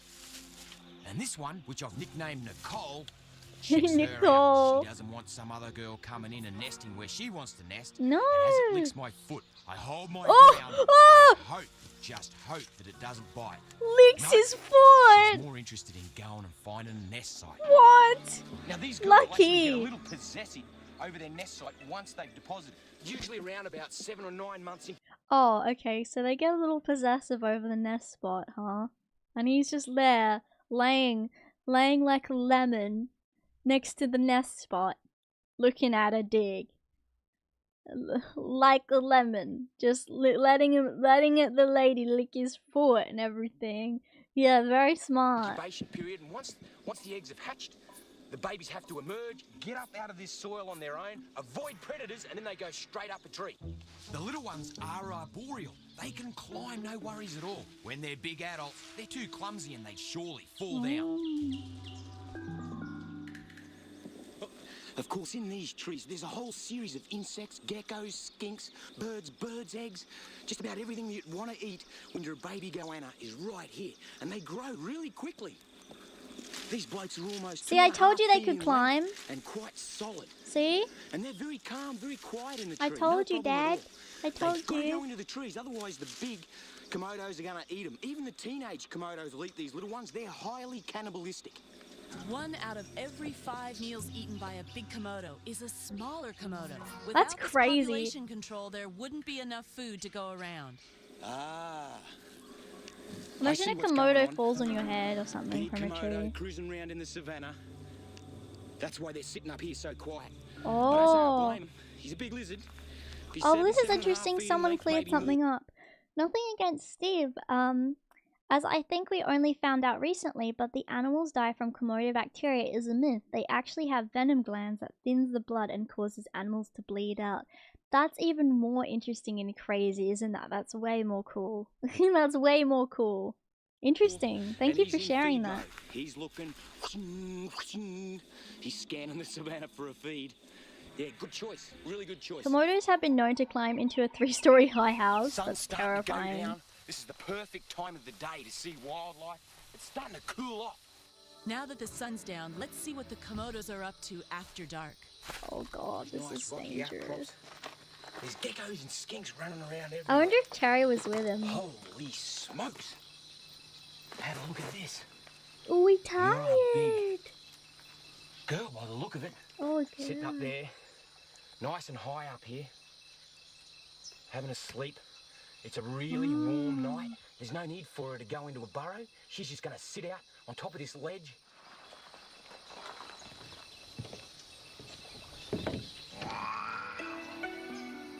A cat! A feral cat. Steve's about to make an incredible discovery. This species of snake is not known to live on these islands. Yeah, have a look at this. Oh, look at him go. Whee! It's a Timor python. It is too. Whoa. Wow. Check this out. Careful. Fucking hell. Look at him go. Whee! Oh. Have a look at this little beauty. It's a Timor python. I never thought in my wildest dreams I'd ever get to see a Timor python. Have a look at the colour of his head. Beautiful golden pattern. Spectacular snake. He's pretty. scents in the air. Forked tongue. Just like the Komodo dragon. Aren't they glorious? Have a look on his bottom jaw. Just along there. He's got pits. They're heat sensing pits. Heat sensing. Wants to That's go back cool. up his tree. Now, being a python, he's completely harmless. But I've got to be careful because I've never been here before, and I'm not all that sure about the local fauna, particularly the reptiles. Have a look at him. What a glorious snake. Oh. Check this out. He's got a stubby tail. Don't look at his At some stub. Something's bitten, perhaps eaten his tail. Oh, Komodo dragon, more than likely. But they're nocturnal. They eat, sleep, and hunt at night. There you go, mate. Jeez. Back into your tree. Up he goes. Careful. Daylight, and the locals have tipped us off about a big dragon that's taken to the water, probably swimming to a nearby island where there's good hunting. Got a couple of leaks, but as long as I work a bit quicker than they do, I should stay afloat. Steve's keeping a close watch for Careful. wildlife, especially dragons, who can be powerful swimmers. There'll be the usual marine predators here like sharks, but these days only one big reptile. They used to have crocodiles here, but they've since become extinct. So it looks like the dragon has taken up the niche as the #1 scavenger, predator, hard-hitting reptile. They got rid of the crocodiles now. That's saying I something. hope I spot the dragon soon. That's really This saying isn't exactly something. the most seaworthy outrigger that I've ever been in. I just got to keep bailing. There he is. It's a big bloke, and he's steaming across the water. It's unlikely that he's hunting. The dragon is a terrestrial animal, and the only time he'd slip into the sea would be to escape a predator or get somewhere just else. for fun. Look at him power through the water like a crocodile. How's the strength? He's steaming across the channel. Pythons aren't completely harmless, Steve. Plenty of stupid kids killed by harmless pythons who get around the neck and decide to put the scotties on. Yeah, well, obviously, I mean, but any snake could do that. As far as, like, pythons, they can, like, it's known that pythons can wrap around people's necks like that, but, like, they're not gonna bite them and kill them in the same way that a lot of other snakes do. It's not that, like, literal, okay? You don't need to argue with him. I think what he's saying is accurate. He's steaming through the water. I'm flat out keeping up, and he's too big to be worried by predators, so the reason he's in the water is to go from one island to another. He's probably sniffed out some food. They're known to swim more than half a mile through strong currents to reach a herd of goats grazing on a nearby island. They'll stay until they've eaten the goats, however long it takes, and then swim back again. They'll only make a swim like this if the food supply is short on their own island, and if the wind's blowing in the right direction to bring the scent across. Oh. And this is a huge dragon. Probably the biggest one we've seen. So close to 10 foot it's not funny. Almost as big as they get. That's huge. Look at that. On the downside, his movement's restricted, but that won't stop him sniffing out and striking anything edible. Here he goes.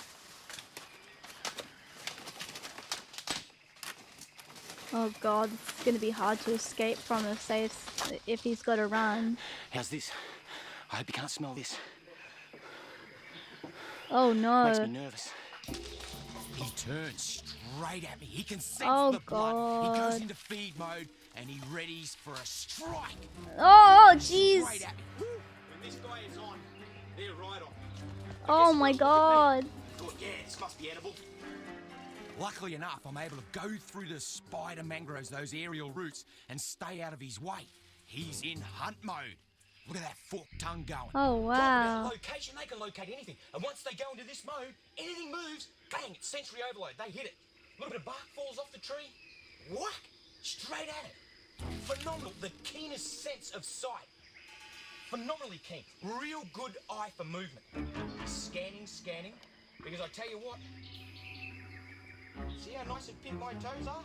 He spots him and lines up for a strike. He has another go at me. Oh. Look at this. He wants me. I'm going higher. I just don't feel safe. Yeah, Steve Irwin passed a while ago, but we're watching Look stuff. at him. He's right at me.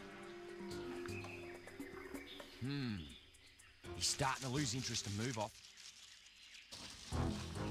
I'm not It's overly starting to fond get of this safer. guy. He's heading out of the mangroves. Oh, and into the yeah, I scrub. don't know a lot I'm about trying to stuff, move but people up, don't but I'm seem gonna to be give too myself fond a of lot cherry. distance. He's in food mode, and I won't want to get too close because it's easy to see that he is on. Look at the power in those Oh my god, look at his legs. feet. Talk about a living dinosaur strutting his stuff. They exude a sense of power and prehistory. Ew, he licked me. Magnificent animal.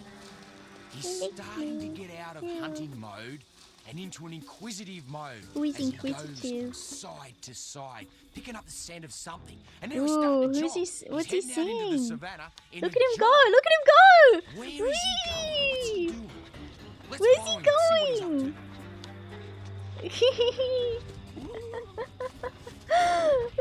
Dragons can run over 12 miles an hour. Oh This my one's god! It doesn't even look like he's running that fast at all for him. They go faster here. He's picking up speed. I don't know Whoa! where they're going. Woo! They're chasing something. Wow! Slowing down. He's trying to race you. This is a trot. Whoa! Slowing down. Here he goes. Into the shade. Where's he going? What was he even running for? As he struts, his head goes side to side, and his forked tongue goes out. It's like my ears. As I'm listening, if I hear something, I can tilt to one Yeah, side exactly. and detect where it is. They are a highly sophisticated animal. Their senses are very well honed. And it's important that I follow him from the water to his destination to Yeah, get where a are you better going? understanding of those instincts. They are one complex Why is he animal. looking at him? He's like, why are you following me, dude? Like, I'm just trying to As well as go the from my obvious use water. for walking and running, the feet and claws are designed for other purposes. Like digging? They can be powerful weapons for defense or tearing at prey. Oh, yeah, Efficient that digging too, tools obviously. for unearthing eggs or building nests. And in males, as hands for gripping their partner during mating. Just look for a nice, comfortable spot.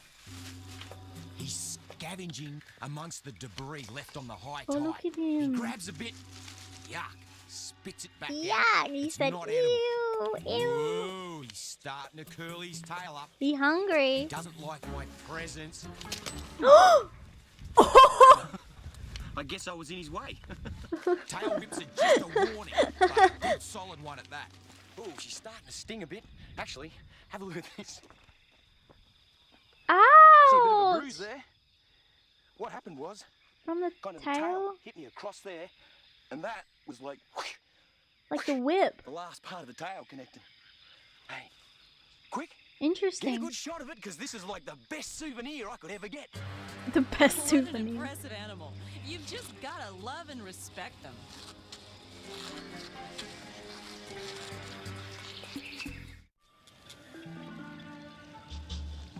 But where was he going though? Where was the Komodo dragon traveling to? For what though? Does anyone know? It's time to leave the park rangers behind and look for more Komodo Bye. dragons all around the shores of these volcanic islands. The coast is so rugged that a boat's the only way to do it. Oh. Check this out. Really, really active. Commotion in the ocean. The continuous seismic activity of the Earth's crust in eastern Indonesia produces unexpected currents and disturbances in the ocean. And the Yeah, you gotta be volcanic origins careful. of the islands has created a landscape of scenic grandeur and rare beauty. What a beautiful morning. We're in some Sorry, I'm pretty just deep turning my water, heater on, and I'm I'm up getting here on cold. deck with my mates. Oh, There's about 60 species of birds in the islands. This one's a heron, hunting on the tidal flats. Oh. Interesting. Even got an early morning fisherman. Look at him. What's he doing in life? And another early riser, trying his luck in the waves. Oh, what? The movement of fish He's stimulates back. the dragon, but the best he could hope for is something to scavenge on the tide line. Look at his tongue. Blim, blim, blim, blim, blim, blim. Blim, blim. Have a look at this big bloke. He's Careful. beachcombing. I think he likes to look at my feet. He's gonna hit you can see again with all his bits and tail. pieces get washed up here. Don't lunge at him! Jesus Christ! Like old baskets, bits of plastic bottles and stuff, absolutely everywhere. Cans of bintang.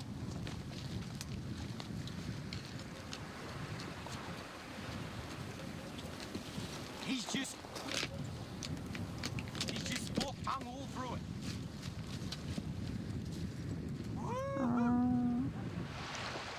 Scavenging along the beachfront is very common. Not only will they pick pick up any old carcasses and flotsam and jetsam, but they'll scan for any fresh signs of turtles, turtle eggs, any seabirds. Of course, birds always get washed up, and they're on the hunt, scavenging the whole time. Look at his forked tongue, working the ground. Beachcombing is usually pretty slim pickings, and the most productive areas for the Komodos is back inland on the game trails. Oh. Guys, do you get a little nervous when you see this? Oh, what if he eats Even a loach? the biggest Yeah. dragons are not invulnerable. Eventually, old age slows them down, and they often starve to death. Is that one dead? This poor old lizard is really sick and Oh. really weak, I see. barely able to move. He looks a little He's like a living deflated. skeleton. This is nature's way. See you later, mate. Bye. There are He looked like a 15 deflated species of snake on balloon. the islands. Around half of them are venomous, and 3 are dangerous enough to kill humans. Jesus. Look at him climbing. Whee! Oh god, he's gonna be so oh! A green tree What a snake. little cutie. This is the green viper. Don't get lulled into a false sense of security with his colour. Give him a That is kiss. the brightest green. And have a look at his head. Yeah, obviously Beautiful that little color snake, is not gonna give you but he's a viper. security. And they are highly venomous. Not as venomous as the other viper out here on the islands, the Russell's viper, but this bloke would actually... Ooh! Naughty little snake. This bloke would actually contain enough venom to knock me over. No problem at all. Now, they're really fast strikers. You can see that S position that he's in there. Yeah, that's his strike He's gonna bite position. me. No biting. I should have picked a bigger stick. Yeah, see, Whoa. Okay. you don't use tools that small when working with snakes, to be honest. You gotta have a long stick to hold Yeah. them. Have a look at that tail. See the end of his Preferably tail? a hook, See how it's but- orange? Now he'll actually use that. We call it caudal luring. He'll wiggle that like that, and that'll attract geckos, which is one of his main food sources. And as it comes to get his little wiggle, whack! He'll grab it, envenomate it, and then work it down, swallow it down. Oh. Hey, what are you doing? Oh, He's You're a grumpy- angry. He's so grumpy little snake. angry. Boy, he's grumpy. Oh! Steve's like Ooh. a kid in a candy store. If he's not up in the trees looking for wildlife, he's down on the ground.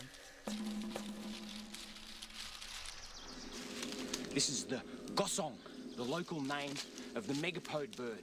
Gosh. Have a look at the size of this mound. And there's komodos all around. Yeah, I like it too. It's fun. It's really fun Now to this learn is Steve's alongside chance him. to interact with komodos in a way he has done with so many other species of reptile. It's a calculated risk, but Steve has worked with crocodiles, snakes, and lizards What's for he- his entire life, and the ultimate experience for him is to be at one with them. The dragons are very intent on Ah. looking for birds and birds' eggs. I'm gonna hold my ground. The area all the way around me Ah. is thick with komodos. There's 2 right in front, and there's several in the fringe. And I can hear a big one. And the so eggs can are this there. little one. They're always ever present of the noise of bigger dragons around us. I've got to be really they eat each as other, careful it's as these scary. smaller dragons. For one slip up could be potentially dangerous. Steve's not afraid of them, and while they're cautious, they seem to accept his presence. And Accept I'm it. going one Oh, on one. that's so Gotta be cool. careful He's not so to close. move my fingers or something small enough that they think it's a food source. Oh, just like that. Luckily enough, it thought I was too big and backed off. There's komodos all around me. Look at this bigger one behind me, just checking me out. I'm gonna curl back up. Oh, what's he getting? Oh, he's cute. Look. Even though she's got a mouthful of egg, she still comes back out. I'm surrounded by komodos. There's at least a dozen, and I keep throwing dirt and sticks, which plays on their movement receptors and gives them something else to think about rather than me. The smell of food is driving them a little crazy. Luckily enough, there's no big steamer lizards that would see me as a food source. but I'm gonna hold my ground. Ooh, here she comes. Oh, tongue flicked right on the face. Did she lick him? She licked him. Luckily enough, it's more interested in going back into the eggs. Oh my god, that's lucky. Licked on the face by a Komodo dragon. That's crazy. That is insane. Not many people can say that's happened to them. Wow. With the smell of food, they're becoming more and more inquisitive. Oh god. It's important that I hold my ground and don't lose my concentration. Oh my god. They are really inquisitive. Notice how it pulled away when I moved my foot towards it. There's Komodos everywhere. Like, I know he knows the behavior or has a good idea about the behavior, but ooh, this one's a little bigger. I'm starting to get a bit nervy. Nope, I'm not edible. Yeah. Guess at least they know that. And another one. Oh my god. Oh. They're coming right at me, one at a time. Oh my god. Ow. Okay. Just move towards it. Come on. No, it's starting to back off. This is okay. It's moving off. Whoop, whoop, whoop. Whew. It thinks I'm unedible too. Have a look at this. There's Komodos everywhere. Ooh, these two, they're arching their neck. They're puffing out their throats. Yeah, look how stiff they're going. Oh, they're fighting. It's gonna happen. Here we go. The aggressor takes a position. Got a fight on our hands. Ooh, they get really, really aggressive. Oh my god. And they face up to each other. They can Oh! powerful blow, and one may die. They wrestle. As long as they don't fight, they won't kill each other. It's like a big standoff. No matter how calm they seem, the Komodo dragon can explode into action in an instant. There's really nothing else like them anywhere on Earth. You licked me. Well, what an epic, total epic Komodo dragons. Woohoo! That was awesome.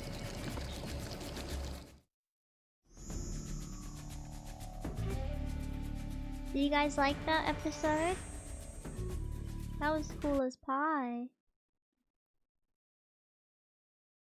Okay, you want to see this one? This one's about elephants. This one's about elephants. You shoot this one? Let's watch this one. This is season 3, episode 9. A handful of elephants. I love elephants. Elephants is so smart and so fun to learn about. I'm so excited. Back in Australia, I'm called on Let me know how the capture volume is and too. relocate large crocodiles. They come in and around civilization and they present a problem. They threaten people or people threaten them. Yeah. And it's understandable That's what I'm that there's talking a about conflict today. between a large animal and people. Crocodiles do kill and eat humans. I'm here in Indonesia to have a look at a very different road. Try and get a feel for the conflict. Try and understand where the solution lies for a very important, very endangered species, the Indonesian elephant. Have a look at these.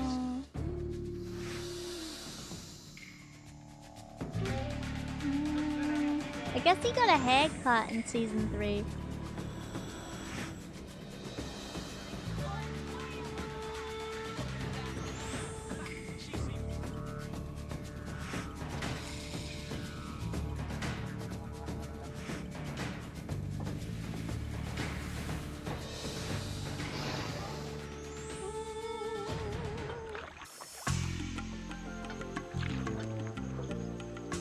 I'm just filling up my water. In this adventure, we paddle a dugout canoe into the shrinking homeland of one of the largest creatures Well, I on guess he's Earth. been hanging out A in mysterious Indonesia. tropical jungle filled with the presence of unseen wildlife. Elephants are such special creatures. I'm excited for you guys to see this. We're heading for Waikambas, at the southern end of the Indonesian island of Sumatra, home for some of the last surviving Indonesian elephants on Earth. Last surviving, wow. Our journey upriver takes us through ancient tropical rainforests and into the habitats of some unique animal species. Because we're not using motors, we don't scare the wildlife, and that means we can prowl along silently to spot the animals living in and around the river. Sorry. I'll be right back, guys. I just gotta pee. Sorry. Just give me 1 second.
Okay, sorry, I'm back now.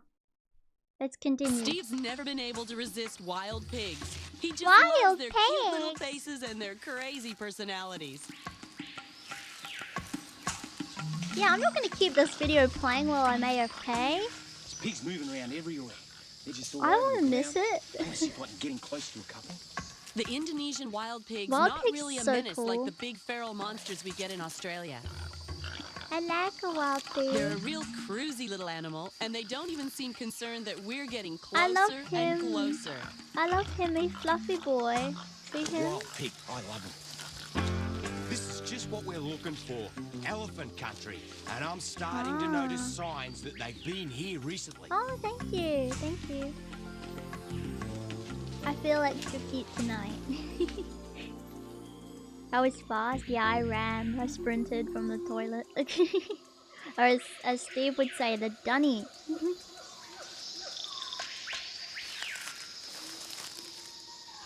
I'm hot on the trail of an elephant. He's walking through the bush. Old but elephants are silently. I can't spooky. hear him. All I can hear is the primates and the birds.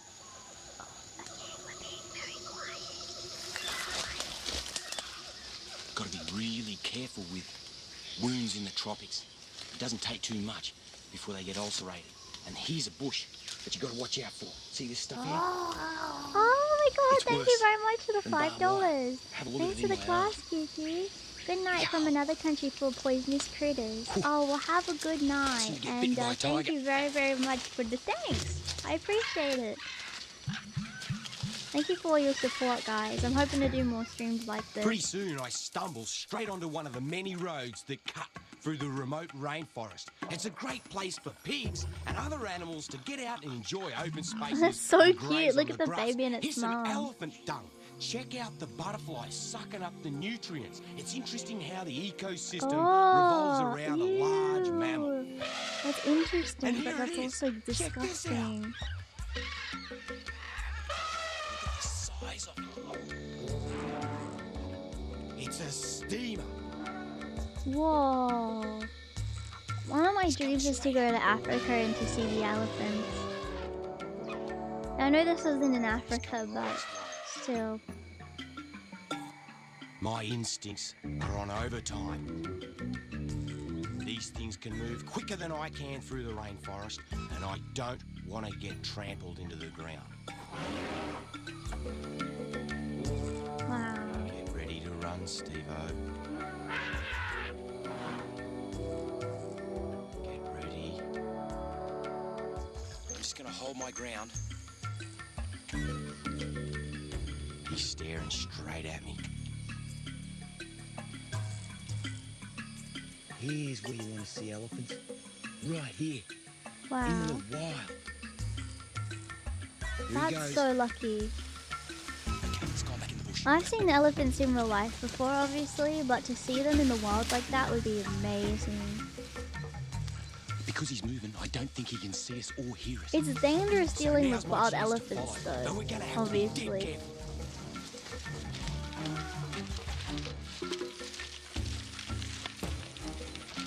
Gonna have to stay at a safe range. He's still moving. Yeah. Every time he stops, I gotta stop.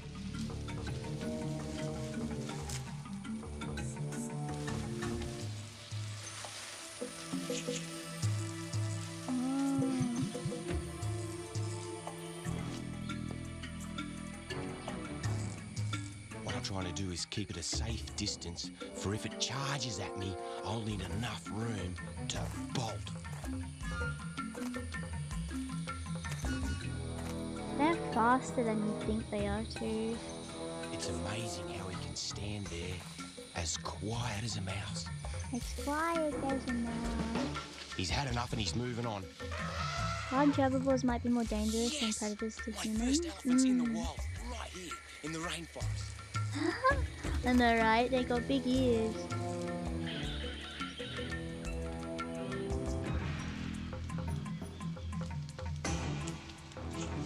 Ooh, oopsies. Well, that's my first sighting of wild elephants, but gone. It's Daisy. I can't believe it. It just vanished into the forest. How does a The fucking camouflage is elephant unreal. vanish? And I can't hear anything. You'd think That I might doesn't be make crashing any around. sense. One reason he's so silent is that elephants walk on their toes. The back of the foot is a big spongy mass, like a giant shock absorber. Excuse me? Oh, we found him. It's a different elephant, even bigger, and he's got an enormous set of tusks. How does a big guy sneak up? He's so big. He's so I big. say move, move. He paints himself green. So far, they've always moved away He from probably us, but knows this the guy's forest very edging well, too. towards us. The males do have that thing called must, I think, where the ears leak sweat like a cartoon character with steam coming out of the ears when they become aggressive. When looking for a female. Like this. Hang on. I can do that too, you know. I can put steam out of my ears. Look. Oh wait, I can't on this model. Damn it. I was pressing the... Oh, I can on my other model. On my 2D model. Oh wait, he's running. He's got his ears flared. He's cranky. He's really cranky. Why are you so angry? He was just making sure that I wasn't going to hassle him. No, you'd never hassle. I take those threats really seriously. He You means have to business, with and he'd be able to elephants. charge through that rainforest and stamp me into the ground so fast I wouldn't get 10 meters. What an awesome experience. I'm shaking like a leaf. Absolutely shaking. Shaking like a Too good. leaf. Elephants in the wild. You know, I've only ever seen them on the television in the African savannah. Here I am in the he's tropical never even seen them in rainforest real of life? Sumatra with Cool. elephants thundering past me. They part this bush like it's going out of fashion. They're huge, big animals. Just see the size of that. Massive. And she didn't want me getting too close. She could smell me. She could hear me from hundreds of yards away. No problem at all. And there was no way she was going to let me get too close. Beautiful. Beautiful stuff. Yeah. Given the amount of large mammalian fauna Thank you that's for in and around this subscribing. river, Thank you. it's not surprising that there's crocs here. It's really unfortunate that they copped a flogging throughout the years. Now, these are known as the Indo-Pacific crocodile. That's the Indo-Pacific Oh, maybe they found crocodile. another elephant. Largest croc in the world. Of course, in Australia, we call them saltwater crocs. And they're quite common in certain areas of Australia. You wouldn't want to go out in a dugout canoe in some areas. His But canoe's here, still like in leak. Sumatra, they're quite scared, and they have to be. They've virtually been eliminated throughout the whole Indonesian archipelago. That's insane how they've been eliminated. And they're such an apex predator, right? This is the Asian water monitor. See him sitting up there, beautiful yellow coloration. Now he's only about 6.5 feet. Oh. Not real big, they get a lot bigger. Wow.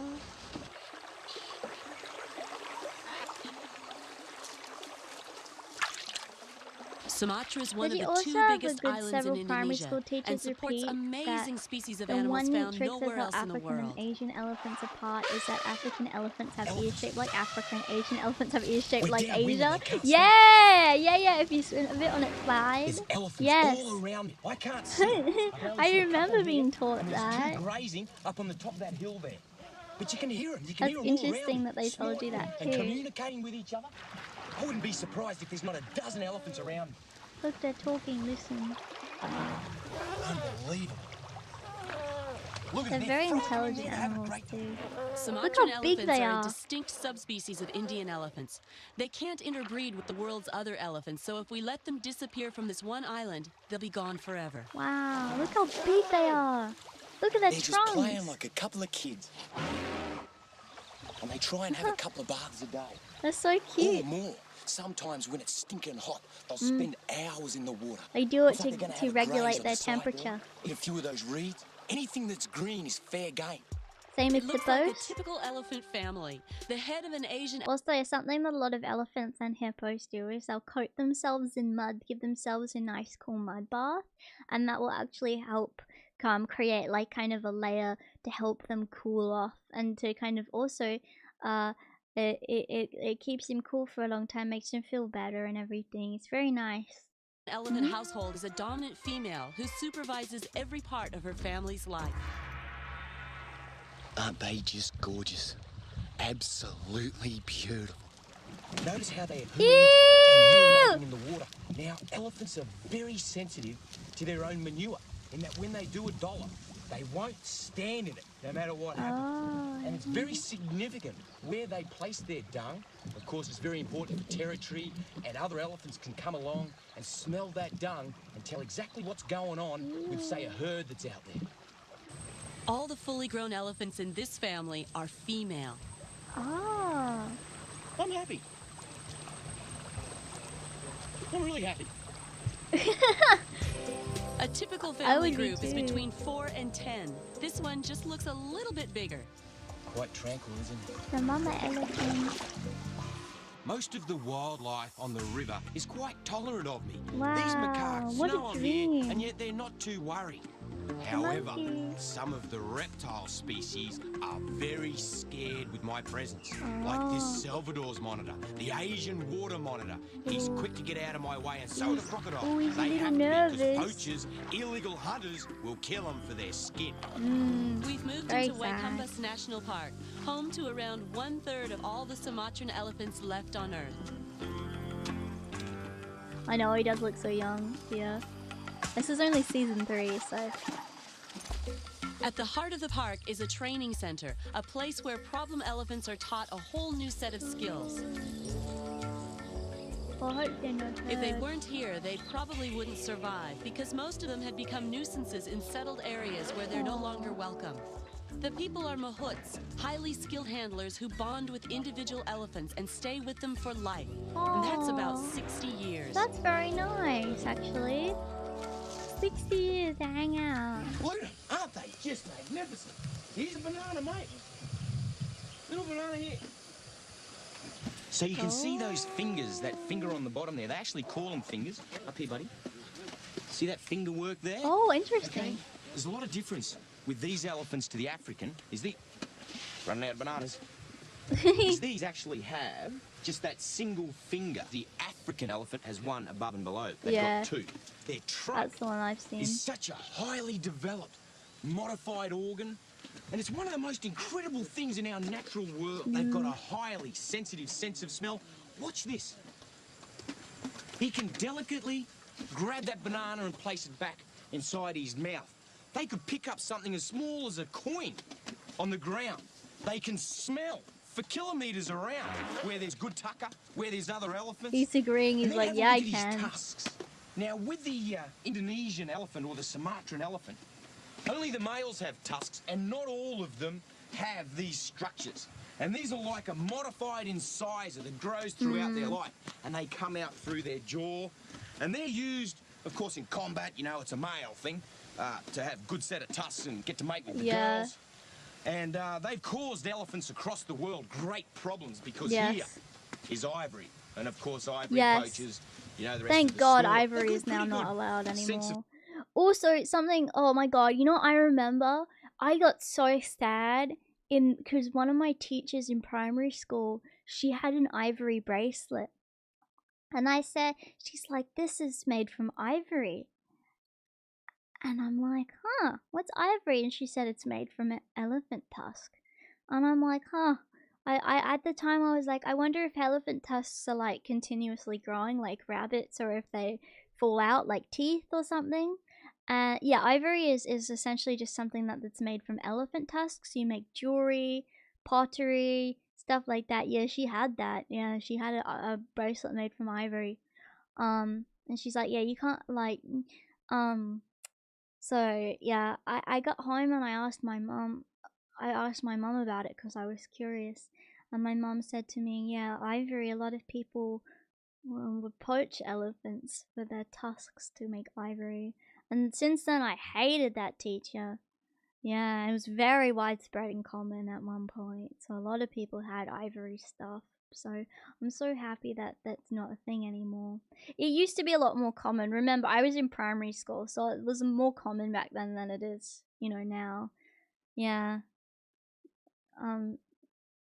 No, she didn't explain what it did to the elephant. She was actually gloating about it. She was gloating about the fact that she was able to get it and that it was expensive. And I didn't know where it came from. Because I'd never heard of ivory before. I was like, is that like silver or gold? Or... So yeah, anyway. Yeah. So since then I hated that teacher. Of sight, but what they have I'm got a just good glad sense of elephants is won't be hearing. poached anymore. You can see his ears, and he's constantly flapping them. Ooh.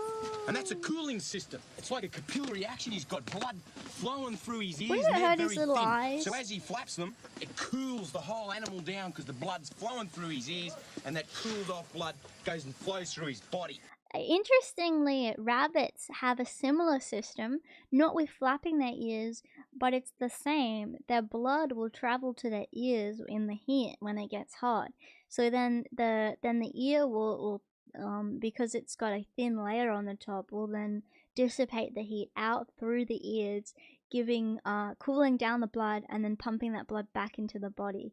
That's actually a similar way that rabbits you know, control their temperature. Yep. Here's a little banana. He uses his big pink tongue Yeah, my to ear push do it back. that His too. teeth are actually on the back there, so there's no chance of him biting him. My Look ear at do these that. legs. Look at these giant-sized legs. Hey, They are yes, I do this you when know, I get a little I'm going hot. to learn a few rules today. Yeah. And the first one that I picked up was always go to the right-hand side of the elephant. Yeah. Not the left, like you do with a horse. Of course, everyone knows with horses, you go to the left-hand side. It's the right-hand side. That is etiquette. And I'll learn as I go. The other thing is, watch out for the feet. Watch out for the legs. Because they can whack. Yeah, they side can kick. trample you. Imagine getting side kicked by that. Oh, gosh. Look at this.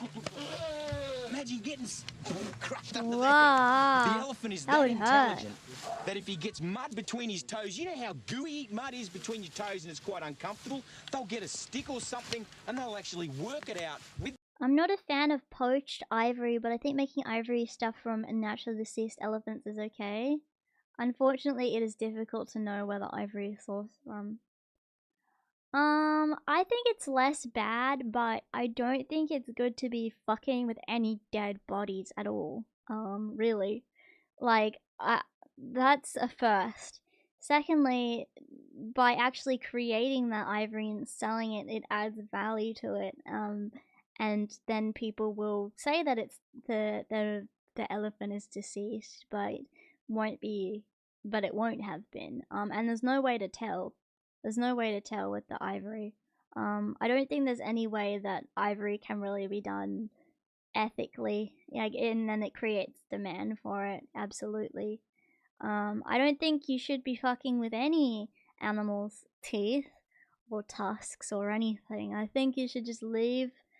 We should just leave the animals alone in their skin and everything and stop using them for things. You know. And I think if you're okay with using animal skin and tusks and etc. for things, then I think it should be totally fine for me to come to your house and skin you alive with a peeler and then use your skin as a lampshade. their trunk from between their toes. How's that? I mean, when you look at these animals, you're looking at a really intelligent, feeling, yeah, and elephants are really animal, smart. just like me, just like us. And have Exactly great the same. memories. Oh, thank you for following. Thank you. Oh, look at them play. They're playful fellows. This is all a part of their daily ritual. Oh, They it's come good that down they play for a with bath, them. which they love. Oh, they love every a morning bath. and every afternoon. 8 o'clock in the morning, 3 o'clock in the afternoon. Oh. Elephants often end up at Waikumbas when their home jungle's been cleared for agriculture. Oh, They're look. creatures of habit, and if a farming village happens to be built on one of their migration paths, they're just as likely to bulldoze the houses and eat the crops. Rather than leave the elephants to a battle they're going to lose, they're relocated here and retrained to work with humans rather than against them. Yeah, I there's love way these more big materials mammals at this so much, I point don't know that whether you to can laugh use or that to are not. cry. Constantly know animals. communicating with their trunks. Look, they're With chatting. these elephants, they've got 2 They're mounds chatting. on their head, one each side. The African's got that big dome, single. Yeah. Notice the way they graze. They use that trunk Look, they're to rip the chatting grass when off, they're eating and they'll get a them. whole trunk full. Interesting and then how when they they're have ready, such they'll good put it grip. up into their mouth, and then they'll chew it up. It's probably a ton of animal here, about the same weight as a small car. And they just love to suckle with their mummy. Oh, This is a they mummy got the here. mum. This is a little Oh, baby. baby, the mama. And their maternal instincts, their maternal bond is really strong. As with mammals, they have breast milk, and so the baby gets up under that front leg where the breasts are located, and with its Champy mouth, it'll just tuck its milk. trunk back and get its mouth in there and start to suckle. Oh, sweet. Let's zip around I the don't know if this is a weird thing to say, but there's something so beautiful about watching baby animals have their mama's milk. It's just such a beautifully like universal thing with the mammals, and I think it's so special. I think it's so amazing. Like even thinking about it brings a tear to my eye. I don't know, something so beautiful. Really, really beautiful. Same goes with like when I see rabbits, even baby rabbits get their mama's milk. It's just so sweet and gorgeous and makes me so happy. Yeah. other side here. Look at that. Just gets a mouthful of breast and suckles away. You can see the breast here, a little bit distended. It's full of milk. The babies will actually nurse 3 years or more. Here you go. Oh, Wow. I didn't know it was for Unreal. that. I didn't know that they nursed them that way. That's interesting. With their trunk. I mean, obviously, but I just didn't really think about it. Snake. Yeah, it's a mama providing for the See him up there? young. Right there. Boy, can he climb. Mothers are always awesome, And no it's hard matter to what tell whether it's species. venomous or Yeah. non-venomous. Probably going up the tree, scared of the elephant, scared to get trampled. Whoa, he's Whoa, climbing he's high. grumpy, really grumpy. I'm gonna have to take him down, branch and all. And he's striking at me. Crikey, he's angry. Why are you so grumpy? I mean, you did go up into his tree that he Wow. climbed up, Have a look at this. to be fair. Oh! He's a bit grumpy. Have a look at this. This is a mangrove snake. He's venomous. And as you can see, he Oh my bites. god! and he bites hard. Like to eat birds and frogs. Have a look at that head. Big I head. love the color. Big, solid Isn't that jaw pretty? structure. And he'd pack quite a wallop. Look at those colours. Ah! Gorgeous coloration. And you can see his tongue flicks. He can locate exactly where I am, exactly where my hands are. Deadly accurate. And I just got to, just got to stay a little Careful. quicker than he is. If a And snake, just out of strike range. Wow. I will Look at tell you those something very quickly large- as someone who's learned how to work with snakes. Okay, just very quickly. If a snake strikes at you even once, and you're handling it, put it down. Put it down, please. Even if it's making that S shape and it looks like it's gonna strike, put it down. Stop holding it. You're gonna get bitten. Lucky Steve's like a professional. Yeah, put it down on the ground and slowly walk away. If you're holding them at all, which you shouldn't be, but you just shouldn't. or you put it back in whatever enclosure it was in.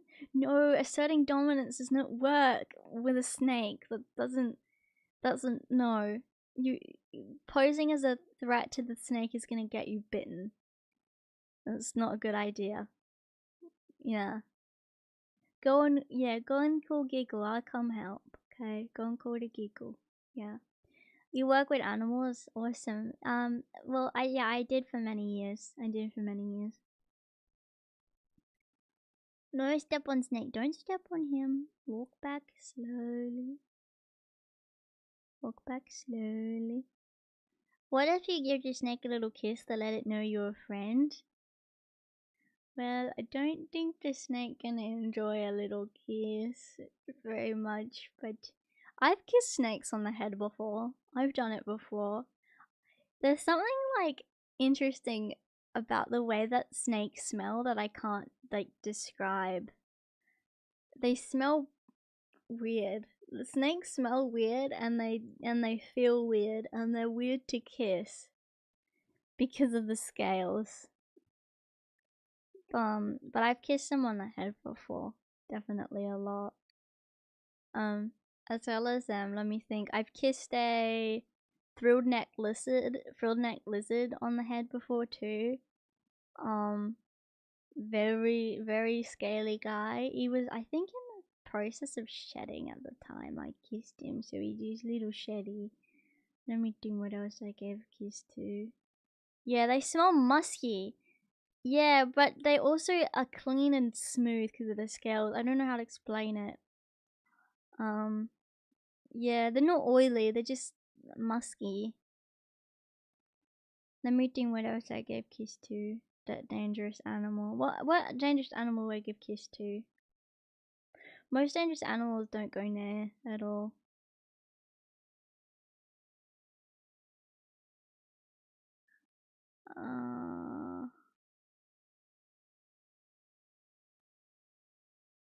Yeah, feeling the scales is nice. Rhino almost gave him kiss. Let me think. I wanted to kiss when I was working with the lionesses. I wanted to kiss them so bad.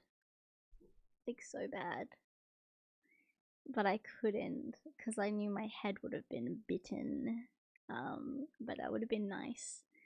That would have been quite nice to do. I've had my hands pretty fucking close to their mouths though. Like really fucking close.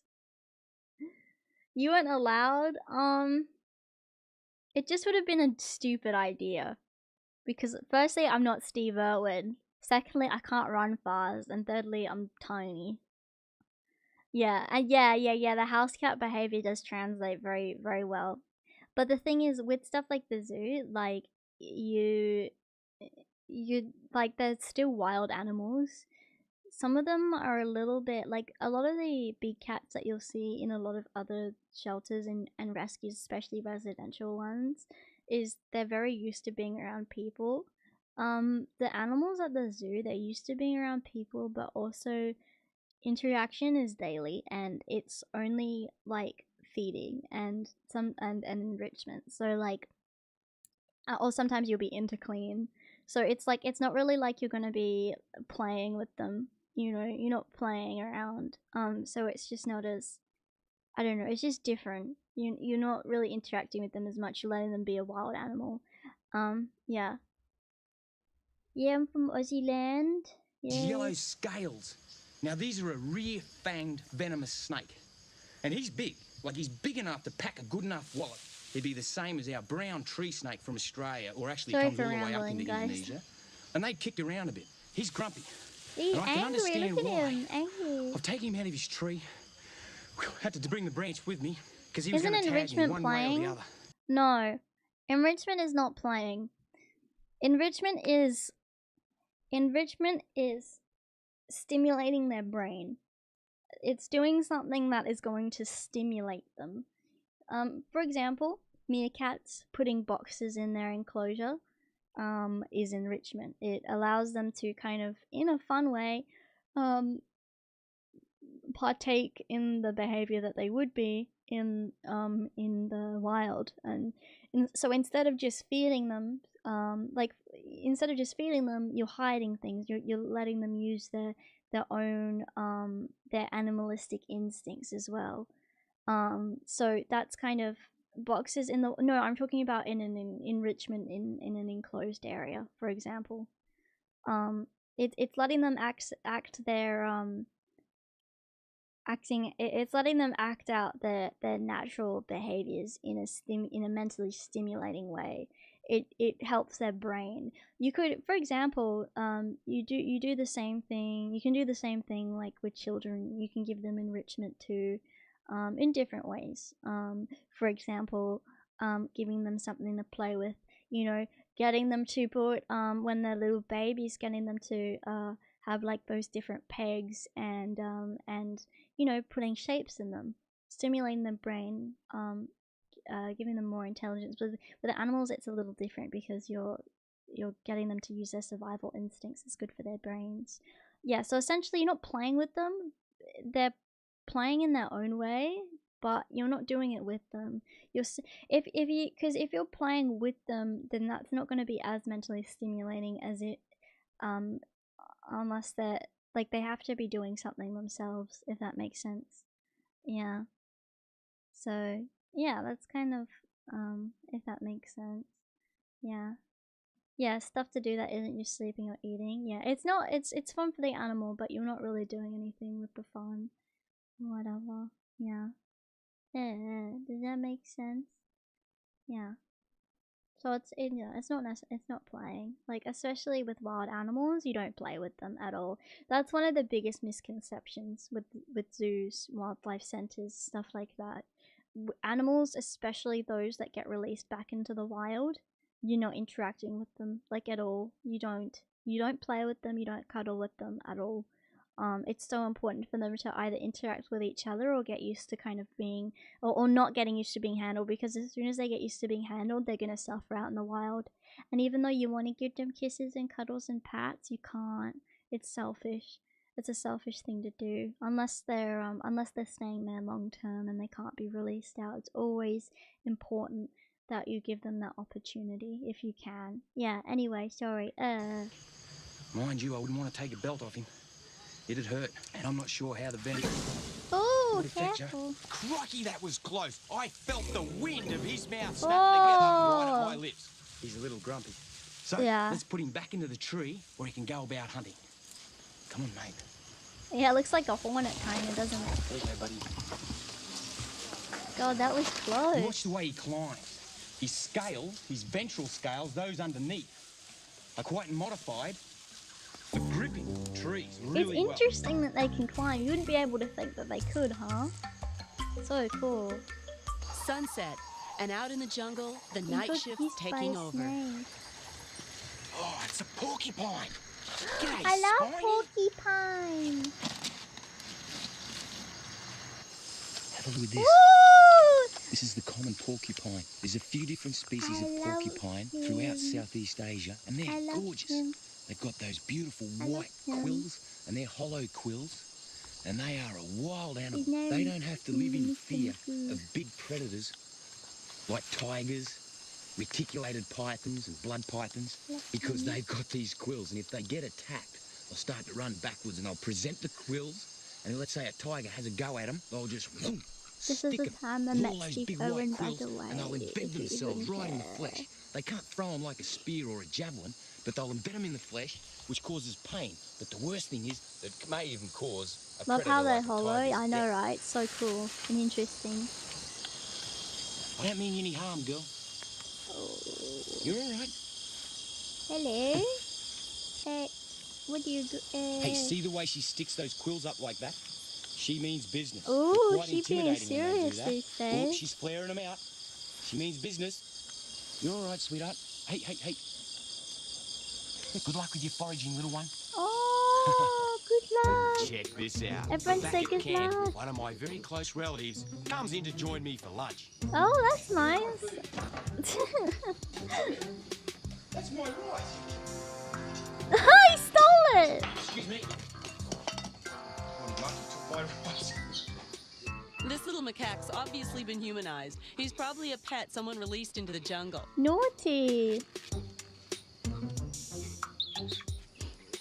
What the heck? You go stealing No rice problems and about coming leaves. right up to humans. Mind you, he probably doesn't know how to feed himself in the wild, and he's got to steal to live. Yeah, exactly. So That's there's a what couple ends of up species of happening with macaque these here in animals, Sumatra, unfortunately. And this is the pigtail macaque. It's easy to see why they call him that. He's got this short, curly tail. And on this his is for bottom. animals Can that always have count the ability yellow to go buddies. and steal things like monkeys Uh-oh. can. Other He's in animals trouble. can't do this. Don't! These rangers at the training centre are trying to herd him into a cage so as they can get him way out into the bush where he's not going to have to rely on people. The trouble is, the macaque just gets really agitated and aggressive. Upset. You're upsetting him. He doesn't like this confrontational treatment at all. No. He's going to stand his ground, bare his teeth and fight. I got a better idea. A passive way would be just throw the food in and he should Yeah, just exactly. walk in. Just be fucking nice, you stupid idiots. Oh yeah, like the look of that food. Fuck is wrong with He'll you? just find the door and in he'll go. Oh, he can't fit it. Very clever. Wonder if he knows that's a cage or not. There he goes. Tricky. Oh, a trick! A trick! A trick! What a shame. But you can't have him this close to people. It's really unfortunate. And he's getting very aggressive. I guess it's better Now this he's way. upset. He'll go back into the wilderness where he belongs. He's so upset. How you doing, sir? What's this fellow doing? Oh, he's got a big piece of... Here he comes. Oh, Look at another that. Whack. piece. Their Wow. trunk manipulation and cuts are really good at pulling down stuff and pushing over trees and undergrowth. Strong as an ox. In actual fact, throughout Asia, the elephant is used just like a tractor. They're kept in local villages and that, so if you need any scrub being cleared, any bush, any agriculture like pulling a plough, they'll go and see the local man with his tractor, which actually happens to be an elephant, and they'll employ him No, don't to use him work. like that So for this the elephant's now job. clearing scrub, pulling all these vines out, and he'll Save help him. to clear this whole area. I knew it Probably was for too good agriculture. to be true, like they would be helping the elephants out of the goodness of their hearts and not using them like this. That's horrible. Isn't it ironic how the clearing of this forest by this elephant is actually causing their demise? Oh god, that's so These towers are sad. designed for the rangers to keep an eye on the elephants, because on one side you've got agriculture and crops. On the other side is where the elephants are supposed to be, in the wilderness, in the native bush. So the rangers come up here and they'll be able to see the elephants, see what they're up to. The elephants come through, they get into this revegetation area, food's a little minimal, and then they head straight across this road and out into agriculture. Of course, here is where the conflict begins. And to alleviate the conflict, I'm in for a big lesson on how to ride an elephant. Just How to one, ride an elephant, jeez. 3. Get the old feet in. Behind Maybe he the gets ears. The word for up is up. Oh, Here he goes. he's up so high. Did he need to... All right. Okay. Okay. Yeah.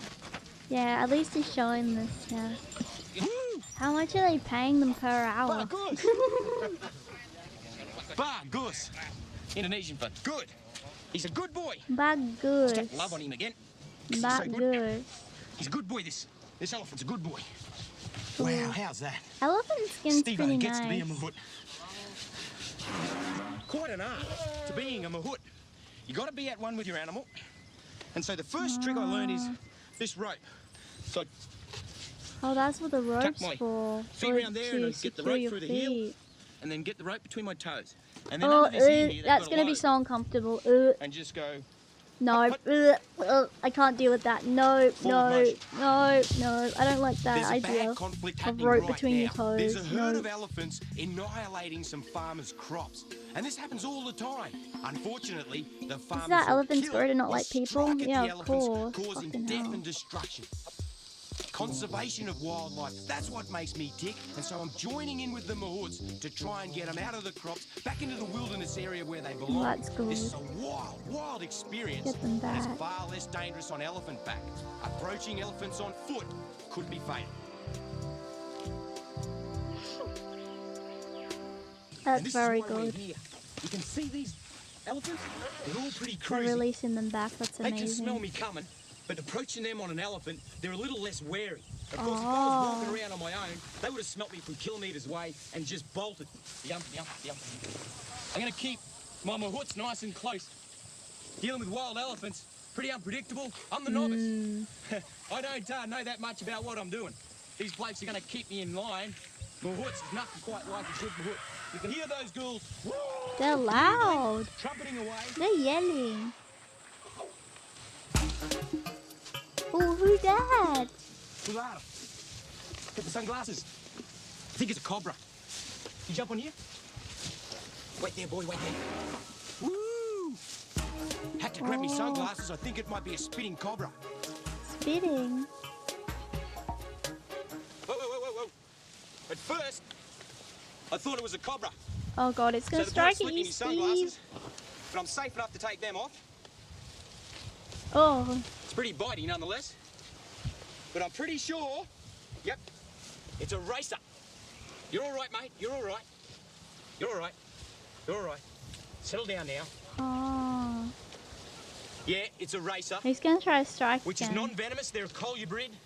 They Oh. don't have any He's fangs. just going in. But as you can see, he's really irate. Really grumpy, but I can understand that. Southeast just Asians cruising around in the historically water, use elephants as happy as a advanced shock snake in the water, cavalry. hunting for frogs and lizards. And And then he heard the elephants come. Snakes haven't got any ears. You can't hear me. Oh. He can't. He can't hear me. I can Interesting. shout all I like. But he can sense vibration. The Oh, vibration thank you of the very elephants much. Thank you very much for stirred him up, $2. so he's Loving bolted the into the stream. water, Thank and I you. I just had to wait appreciate till he that a came out. lot. and grabbed him. Now, he's taken a few launches at me. He'll bite me, no doubt about it. You're all right, mate. It's a good death roll. Yeah. But I'm in no danger. I'm trying to be really gentle with him. I don't want to get bitten. I really don't. But it's important that we take a good hard look at this snake, because when I first saw it, They're deaf? Yeah, snakes I are. was sure that it was a cobra. They sense You're all right, buddy. movement through their You're all tongue. right now. That's the way that they sense all right. things. Their He's all right forked now. tongue. They actually don't have You're all right ears. now. You're all right. Settle down now. He's a beautiful specimen, and he's really settled down now. I'm just going to let him go on his way back into the water. Oh, look at all those scratches on his legs. Oh, here they are. Didn't need these after all. Do they smell with their Very much tongue? so, Vanya. Essentially they do, yes, These are they a group of do. wild They also elephants, pick but up these aren't the vibrations strays through or the their rogues tongue that we're too. looking for. With their fork, they can tell what You're direction not it's too coming worried from. about me getting in close. There's a good boy. You have a bit of a relax, mate. Bit of a feed. Maybe push this tree Poor over. fellow, he's tired. Let me break this branch up. Good boy. Hmm. I used to watch this sort of thing with my mom and dad, and mum would always walk out of the room whenever a snake comes on screen. Really? A single elephant needs up to 450 pounds of food every single day. It's a little unfortunate, but there's probably only a couple of hundred. That would be harder elephants watching in a this show like entire this. national park. Even Being worse scared of is, snakes. there's probably less than 1,000, or around about Hey, I 1,000. don't smell. Throughout I don't Sumatra, smell. Leave Elephants me have been alone. extinct throughout the majority of the Indonesian archipelago for thousands of years. They used to be on Java and the Big Islands, but they've been gone for a long time. We got to hang on to these ones, because this is all we got. Quite Have a frankly, good we're rest of lucky your... to have 'em. Oh, thank you very much. So come on, mate. Have a good rest of your night. Hop, hop. Or day. I don't know what time it is for you. Up, up, up, up. He's tired. Let him sleep. Look at all those veins at the back of their ears.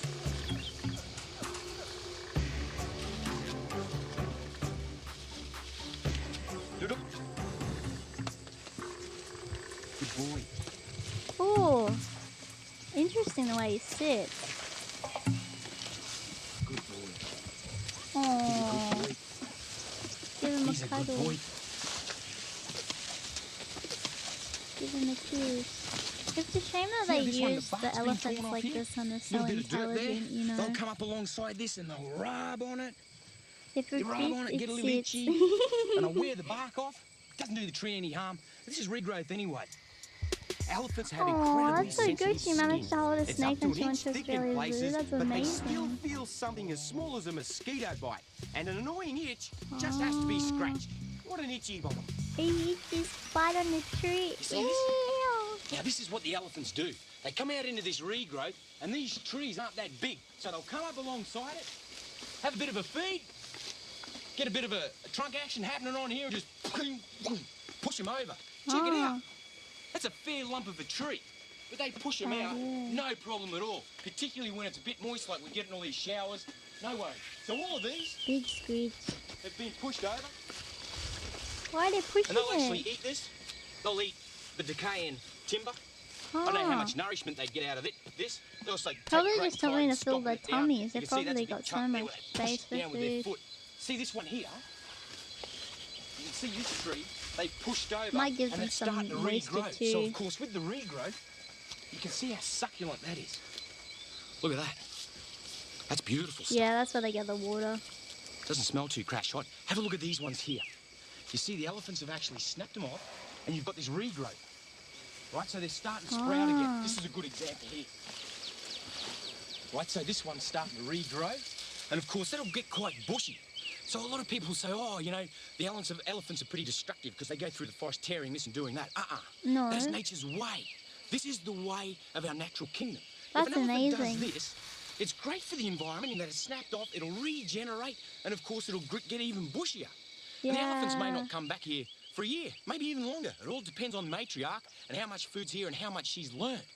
So it's important that we don't think they're destructive animals. The only place that they are destructive is in agriculture. And of course, bang, that's where the two forces, Well, when humans and they're elephants, forced meet to and do there's a that.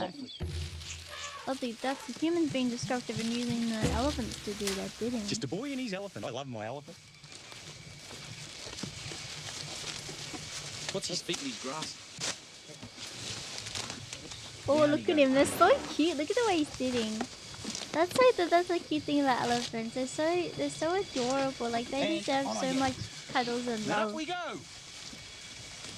Have you seen elephants that do paintings? We're getting closer the and ones closer to that the they'll put conflict stuff area. in their And trunk up and ahead, we they'll can blow hear it the out like. screams of farmers and their kids shouting at the elephants to try and get them out of their crops. Don't shout, assholes! You can't blame the elephants. All they're doing They're is just coming out of the living. wilderness looking for a feed, and they don't really care about the Yelling at screams them isn't nor gonna do me. They shit, just will keep it? grazing, unfortunately stomping the crops into the ground. Who The mahouts are cares? going to have to try and work gotta eat around too. the wild herd and push them back out into the wilderness area. So, We got to go in and herd these elephants out. to It's help much the safer up here crops on the being elephant. trotted On on, foot could be you fatal. trot on more crops. Aha. The local farmers are aware of the dangers of elephants. They won't go anywhere near them. But it's Oh, really that's important good. that we get in and herd them out. Here we go, they're moving. We're pushing on. All seems pretty casual. They're moving, here we go. They're like, they're upset.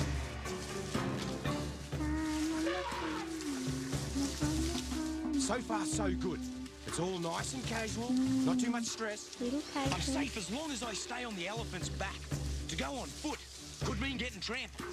Yeah, that's hard when there's such a risk of getting trampled. This baby's got a mother. We're gonna have to Oh, be your careful mama. because they're really protective Yeah, of their territorial. babies. Come on! Oh, look at the baby! Oh, that's so cute! Oh! These mahouts round up elephants like cowboys round up cattle. Go, go! Hi! And it's going really good. There's not too much stress at all. Wow. All we've got to do is get them across the road, I bet if Nearly I there. eat, yeah. straight back into the reserve. The locals must appreciate them, I guess. And that little baby, it won't leave its mama. We're just gonna push the herd straight back over here through this undergrowth into the scrub. And they're just pushing along nicely. There's no drama, there's no aggression. It's going as smooth as a zipper. Mind you, I'm working with a few experts. Far better this way than the Aw, look farmers at the killing them or using poison to baby. eliminate them. Look at the baby. I love the baby elephant. He's so nice. He helped. And let's hope they stay in there. Let's Mission see. accomplished.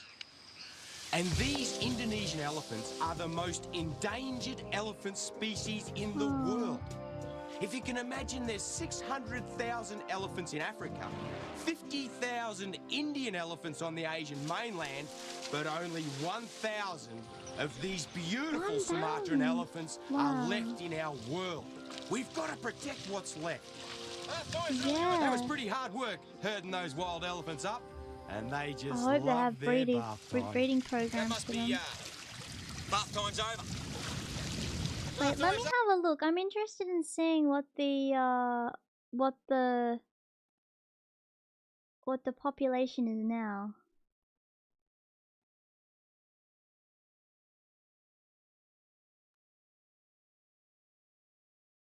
Elephants are left in our world. 1,000 of these beautiful Sumatran elephants are left in our world.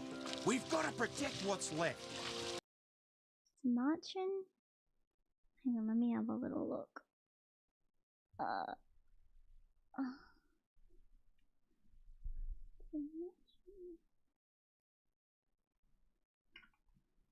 Elephant population.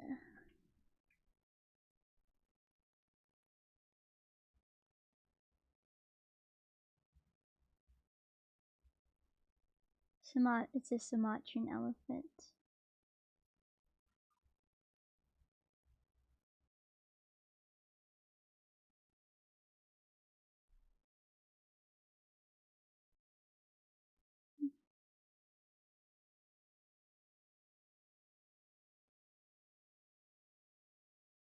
I'm reading a little bit about these. Let's read just a little bit about these. For genetically functional populations of the Sumatran elephant to survive, the large-bodied mammals require sufficient areas of suitable habitat to meet their dietary requirements. Elephants eat up to 600 pounds of vegetation per day and drink 50 gallons of water. As critical habitats for the Sumatran elephants continue to be encroached by humans and dominated by agriculture, elephants are being forced into smaller and smaller isolated patches in less suitable areas, or into agricultural areas where they come into contact with humans. The additional effect of climate change also imposes the importance of suitable habitat areas being available. Most species have the ability to adjust to climatic areas in situ by altering their geographic ranges. However, this coping mechanism is constrained if potential habitat has already been lost or human barrier limit the capacity of elephants to move to refugee areas. Home range and preferred habitat availability are critical for the Sumatran elephant's long-term survival. Elephants all over the world have attracted the humans for millions of years and have been depicted in mythology, religion, symbolism, and cultural beliefs, especially throughout Asia. Historically, in many Asian countries, wild elephants have been captured for domestication and used in war, cultural festivals, and as beasts of burden, being put to work in logging concessions. In Akinese societies, the domesticated elephant has several names, which were used in their daily speeches as a mark of respect towards these animals. Indonesia used to traditionally manage captive elephants up until the 19th centuries, and in 1984 the Indonesian government began a program involving the capture of problem wild elephants involved in human-elephant conflict, translocating them to elephant training centers for taming. According to the 1990 IUCN Asian Elephant Conservation Action Plan. The idea of these centers was to promote a greater respect for these elephants, increase awareness of the conservation need of wild populations, and gain support from local communities. In 2000, however, the program was discontinued due to the huge effect that this was having on wild populations through by this time. Approximately 700 elephants had already been removed from the wild. These ETCs, now renamed Elephant Conservation Centers, are found in 6 locations around Sumatra. So this is what he was, with 10 ECCs. However, these centers have experienced various problems over the years due to lack of knowledge on elephant husbandry and low income provided for adequate care.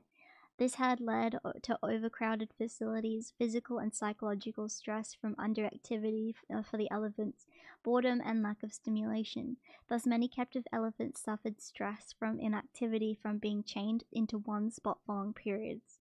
Due to overcrowding, many elephants were left for long periods with inadequate food and water, meaning the overall condition deteriorated.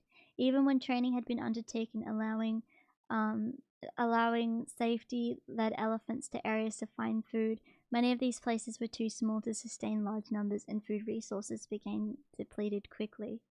Poor water quality was also an issue, especially during the dry season if the centers were not located to fast-flowing rivers. Many health problems were found, including intestinal worms, bloat, and foot and wound infections from relatively low understanding and knowledge from caregivers. Inadequate supplies of veterinary drugs and equipment meant that often elephants went without appropriate treatment.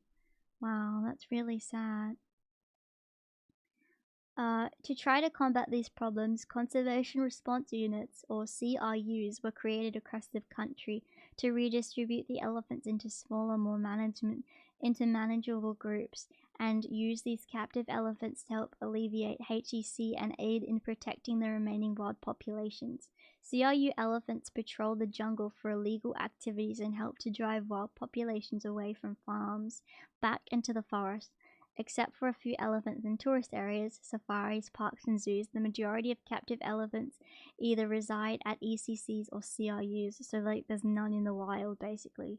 CRUs are still present across Sumatra to this day, and many still use elephants to patrol and help alleviate conflict incidents around forest borders. However, many still lack sufficient funds to provide adequate care for these elephants, and many now use local and international tourism, including riding and washing, to supplement their income.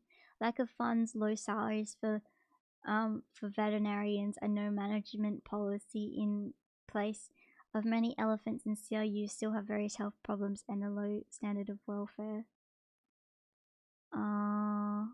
They're also showing on this page, apparently to control the elephants, they're putting that in air quotes, they use these bull hooks, which is like a stick with a hook at the end, and it causes serious injury and pain to the elephants, so essentially they were very badly hurting them. That's very sad. That's very, very sad.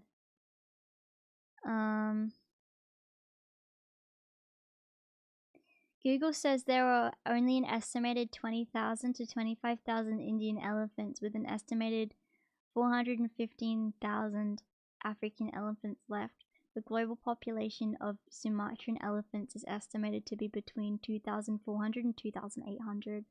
Well, at least that's better than before.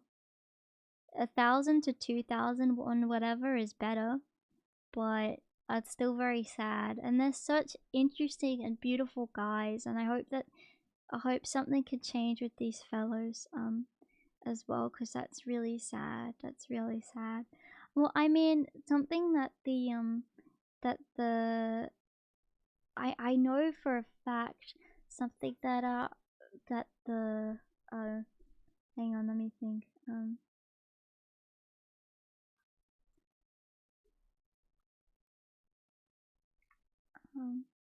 So something, actually, interestingly, something that I know that the Australia Zoo does, which is interesting, that has something to do with this, is they now do have a sanctuary for Asian elephants, which I spoke about earlier, which is interesting that I spoke about this.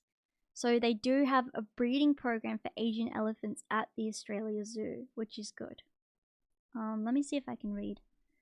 Australia Zoo Asian Elephant Breeding Program. Do you think breeding them for ivory could help? I think it's better. I think it's better to have them go extinct than to torture them for ivory.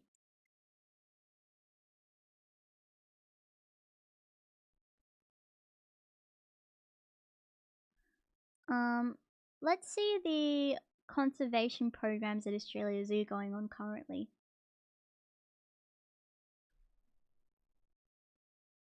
So here are some of the current animal programs at Australia Zoo. So these are the breeding programs to help protect these animals.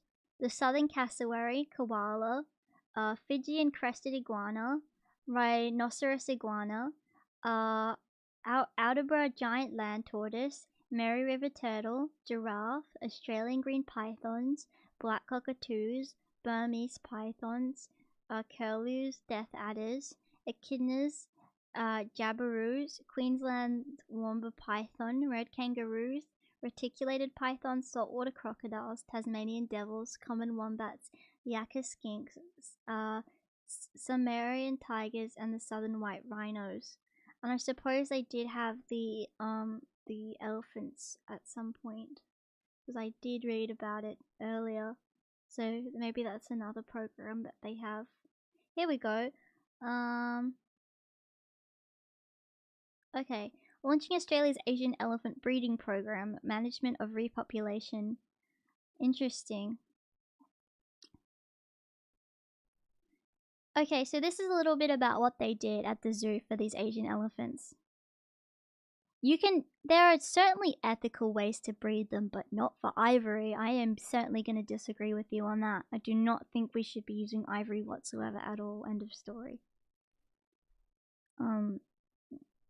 Definitely there's ethical ways of breeding. I don't think you're understanding what I'm saying though. To get the ivory, you're essentially it's like if someone pulled your teeth out and then used it to create something like jewelry. You can't grow the teeth back, you know.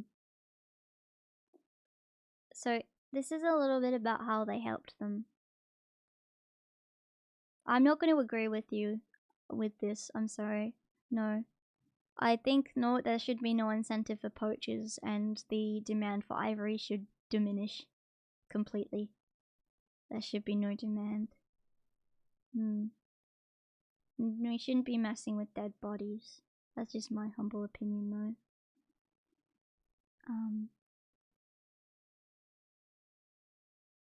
So here's a little bit about the Asian elephant breeding program that they did. I'll talk about it quickly here. 8 Asian elephants were imported from Thailand to Australia in November 2006. 5 cows produced healthy calves with 4 years of their arrival. These pregnancies and births produced an opportunity to obtain detailed data on reproductive parameters through behavioral and physical observations, serum progesterone analysis, and ultrasound examinations. Through this process, we were able to challenge and add to previously documented elephant reproductive parameters. The success of an elephant pregnancy and birth relies on detailed planning, staff, visitor and media management, and cooperation and coordination within zoo departments. Flexibility management and less prescriptive plans allow for adaptive changes based on actual circumstances and events. Important. Okay, but tell me a little bit about what you did. Well, I guess this is just a little bit about them launching the program, I suppose. So yeah, now it seems like they do have an Asian elephant breeding program at Taronga Zoo, and they did have one at Australia Zoo too, which is really good. It's really good. Let's read a little bit about it at Taronga. Elephant breeding a success at Taronga. What year was this made in?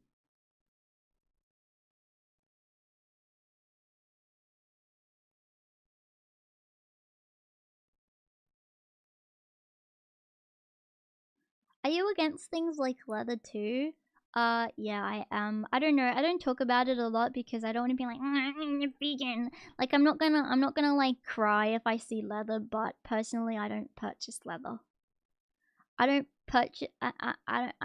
purchase leather. I wouldn't get anything with the skin of an animal. Personally. I don't. When I get beauty products, I make sure that I don't get anything that's been tested on animals either. I don't know, just that's my humble opinion. Well, taking wool does not kill the animal in the same way as taking and the thing with wool is that shearing a sheep is something that needs to happen regardless. Shearing a sheep is something that if you don't do, the sheep can get matted and it can get very hot and it can actually overheat. So wool is an important thing anyway, and you don't need to kill it. Kill a sheep for it. I see wool kind of similar to the same as wigs. Like, gathering hair for wigs is similar to gathering wool, if that makes sense. Yeah. But I'm not against wool, no. Yeah. I figure if they're getting used for food, it's best to use them all anyway. Well, I'm not eating the foods, so I feel like I shouldn't use it at all. I don't know. That's just my personal opinion. I'm not against anyone else doing it.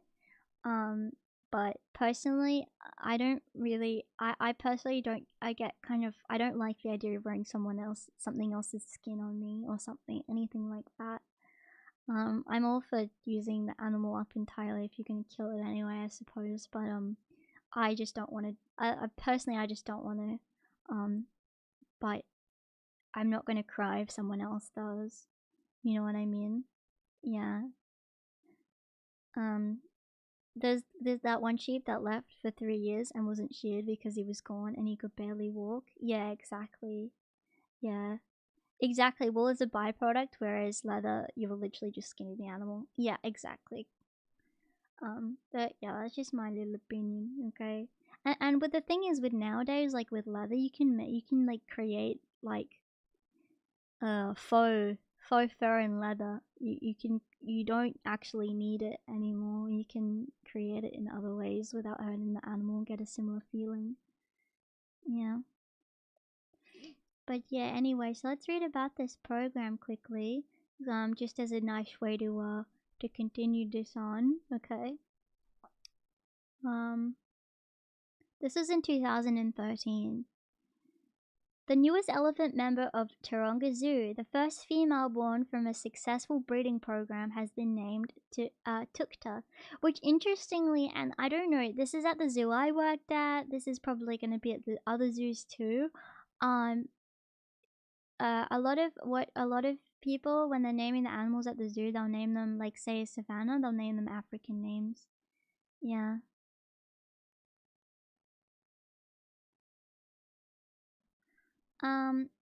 We wanted to name, oh, that was Thai. Oh, that's a Thai name. Yeah, so they'll name whatever animal, the language that comes from, whatever heritage it comes from, for example. We wanted a name that was of Thai origin to reflect the heritage of our elephants and help educate our visitors about the home range of this magnificent species.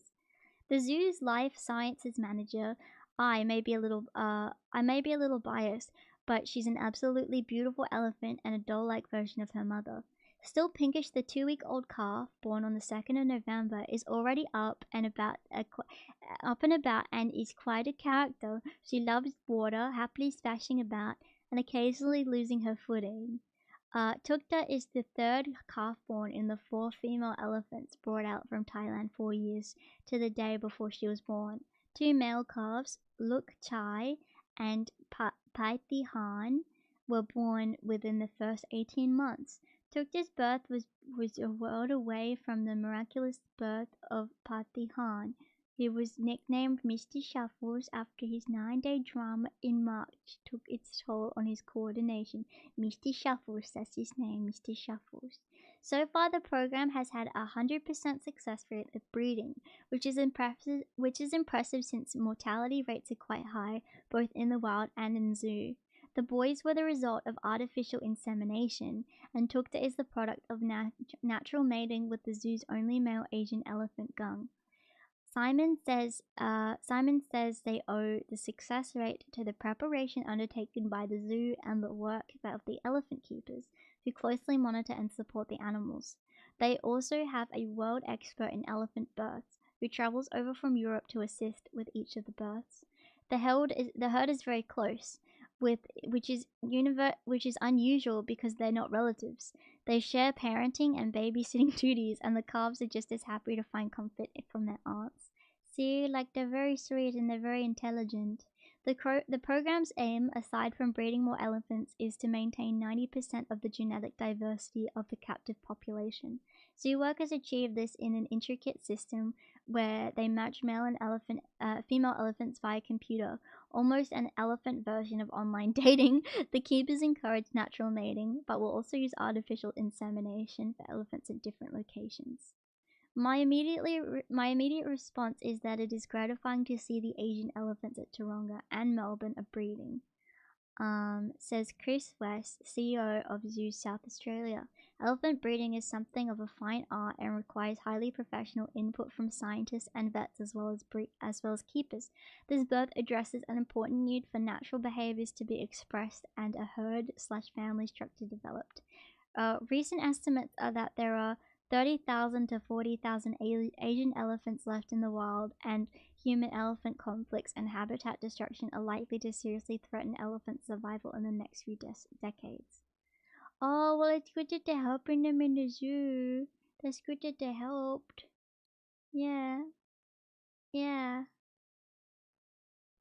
What? Today, the silkworm moth is thought to live only in captivity. The species has been so genetically altered by humans that it can no longer survive independently in nature, particularly since the adults have lost their ability to fly. That's horrible.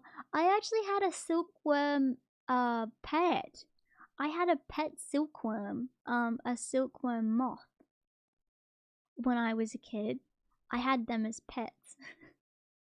I kept them when they were like little grubs. Yeah. And then And then one day they mysteriously disappeared, and my mom said that they're hibernating. And I never saw them again because my mom was very grossed out by them. And then 10 years later she told me that she gave them to someone else.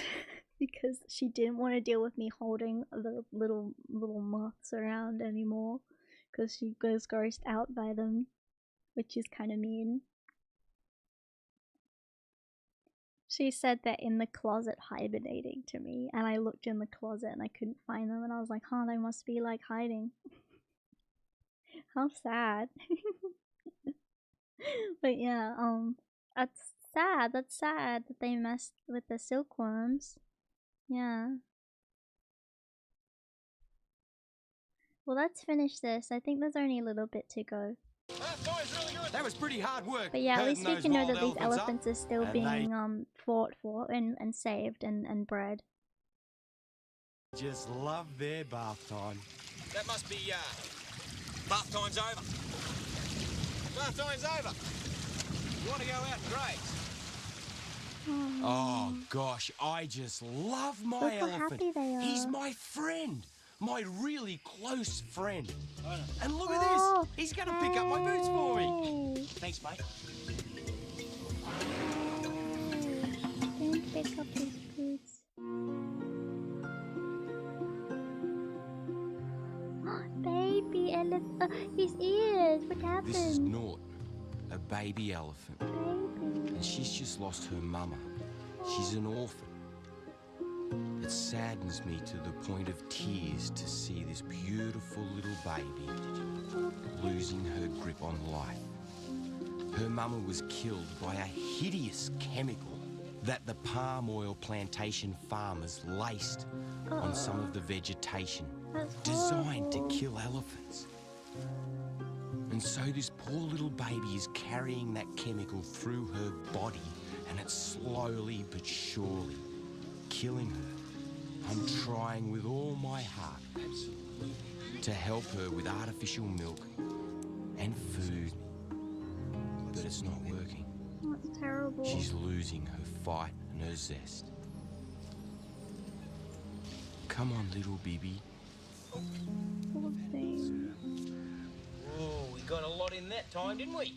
This is Norton. She's a year and a half old. And she should have her ears all out and flapping. And she should be zipping around here, bugling, and having the time of her life. Her mother died giving birth to her. She probably could have been saved. And Norton could probably be saved too. But she's dying. She might not see the day out. She might not see the week out. And it just tears my heart out to think that there's nothing I can do, there's nothing anyone can do. It's simply a lack of research and a lack of funds.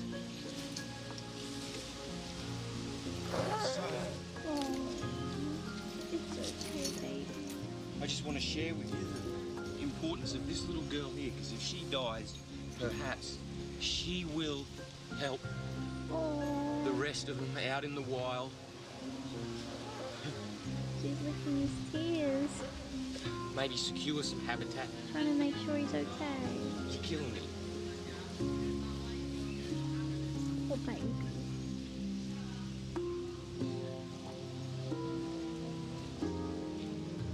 Why did she die? Poor little thing.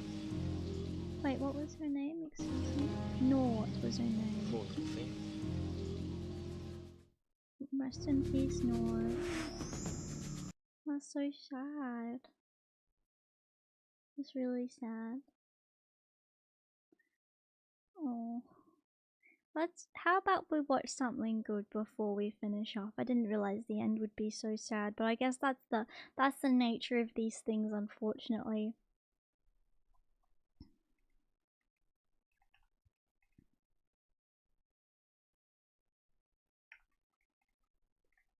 Let's watch something good.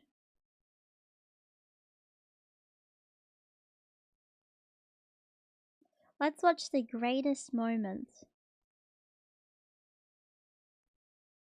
How about we watch let's finish it off with this. Steve Irwin, the Crocodile Hunter's Greatest Moments.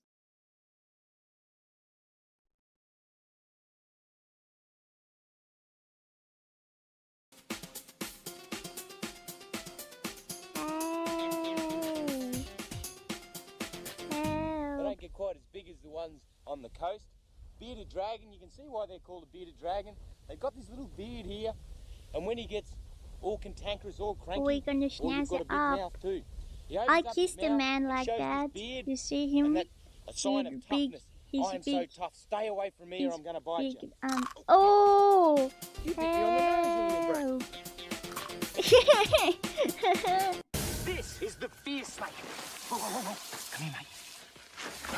The most venomous snake in the world. This is one wild unit. This is the snake you don't want to get tagged by, because it possesses enough venom to kill 150,000 rats.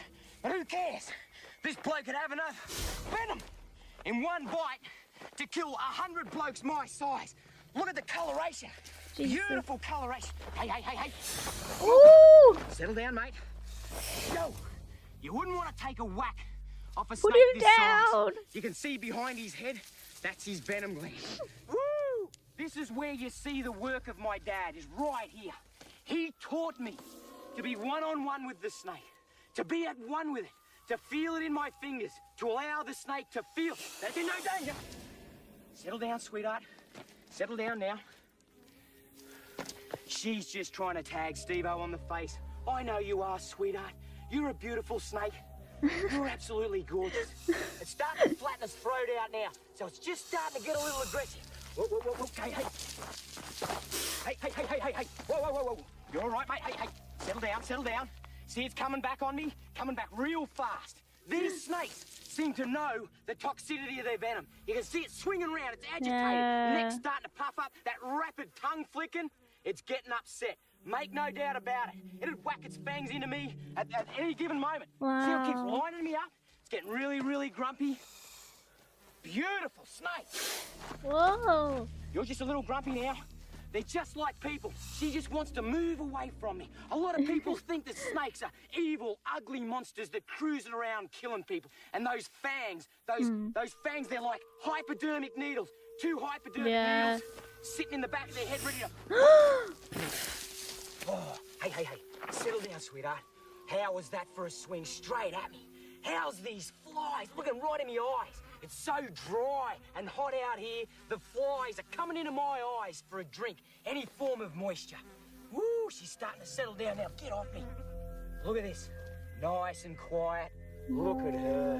What a beauty. I call it her because I'm in love with her now. She knows that I mean her no harm. Beautiful snake. You know what? I'm a professional. You see a snake like this, don't muck with it. And one thing's for sure, don't try this at home. Far too dangerous. This snake could have enough venom to kill me and 100 other blokes out here in the West.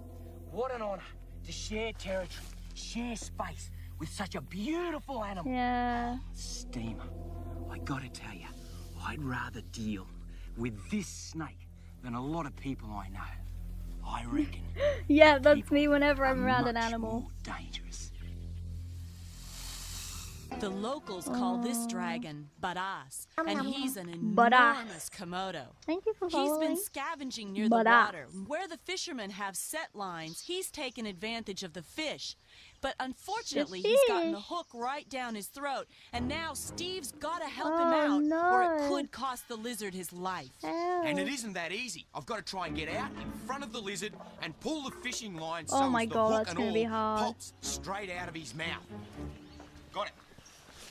Great, now he gets aggressive. Oh no, his aggression's turned to a food response. He's on me, he's gonna try and bite my calf muscle. He's on, he's wired, he's gonna grab me. I've got to run for cover. I watched Straight this up a tree, look at this. before. He's gonna take my calf muscle straight out, and if he locks down, I'll bleed out and die. The tree's my only chance. In such short distance, he'd outrun me and grab me easily. Unbelievable. He's just clicked. This is a great demonstration of how dangerous they are. How's this? Check this out. Look at that. That's one tooth. One tooth straight through my leather boots, straight through the Gore-Tex, into the sock. Look at that. He's sitting there, eh? He's like in sensory overload. Holy smokes.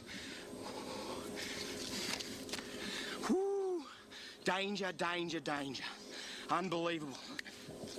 I'm just gonna ease myself out of this tree.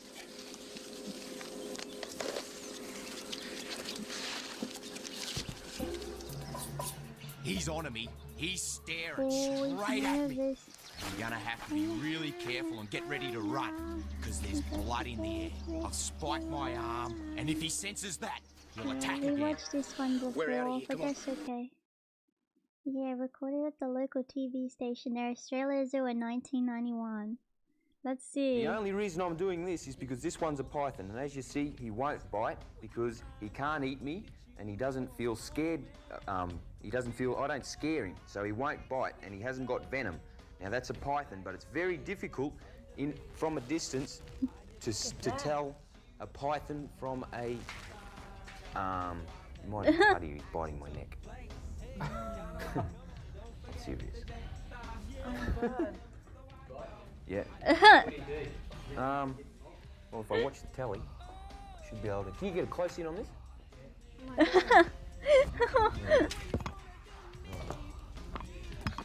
Oh my God. Oh, it's gonna let go. Yep. Perfect. Did that hurt? No. Sorry about that. Sorry. We jumped in, we started cleaning debris out of the fence. Seconds later, Graham has snuck in, whack, and hit Wes right in the thigh. Those Oh, teeth wow. punctured Wes in the buttocks and leg. Irwin did what he does best, jumping on the croc's back. It worked. Graham let go. When the croc's hit, Wow. he's kind of driven him, and so instantaneously I've just jumped, grabbed hold of the croc right around the back legs and hung onto his back legs. Wes is a big guy. He's like 90 kilos. He's actually rolled out of the crocodile's mouth, 90 which gave me the kilos. opportunity to grab hold of his leg. Wes got up into the fence. Now, this is the most critical point. Wes has got onto the fence. He's taken a big set of punctures in his leg, That's and horrible. then he pivoted on the fence, and when I looked up, he was on the fence, staring back down at me, ready to jump back in. Oh, Zoo director wow. Wes Mannion is recovering in hospital. Wow. His boss, Steve Irwin, a.k.a. the crocodile hunter, has become his hero. Wow. I got to save my best mate's life, and Wes is tough, rugged, made of the Wow. right stuff, and he made a full recovery. That's If there's awesome. one thing that I, Steve Irwin, would want to be remembered I for, love this video. it's be remembered for passion and enthusiasm. Conservation is my job, my life, my whole persona. So these spitting cobras, they're highly venomous.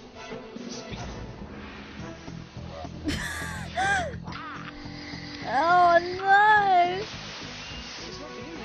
Oh!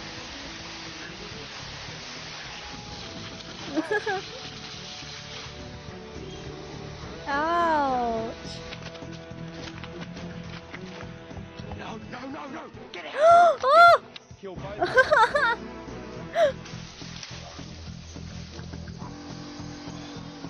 nowhere near as good as the orangs. Check this out. Whoa! Look at it. Oh! Let's just start weighing on it. Oh no! What do you think?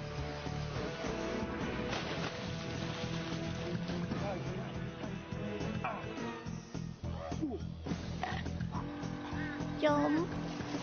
Oh god! Ouch! Oh no! Careful! In my life dealing with wildlife, I've been gored, clawed, chomped, bitten, savaged, jumped on, whacked, peed on, even groped. And every single time it's been my fault. If I get bitten, I've made the mistake. I knew what I was up against when I went in on that animal.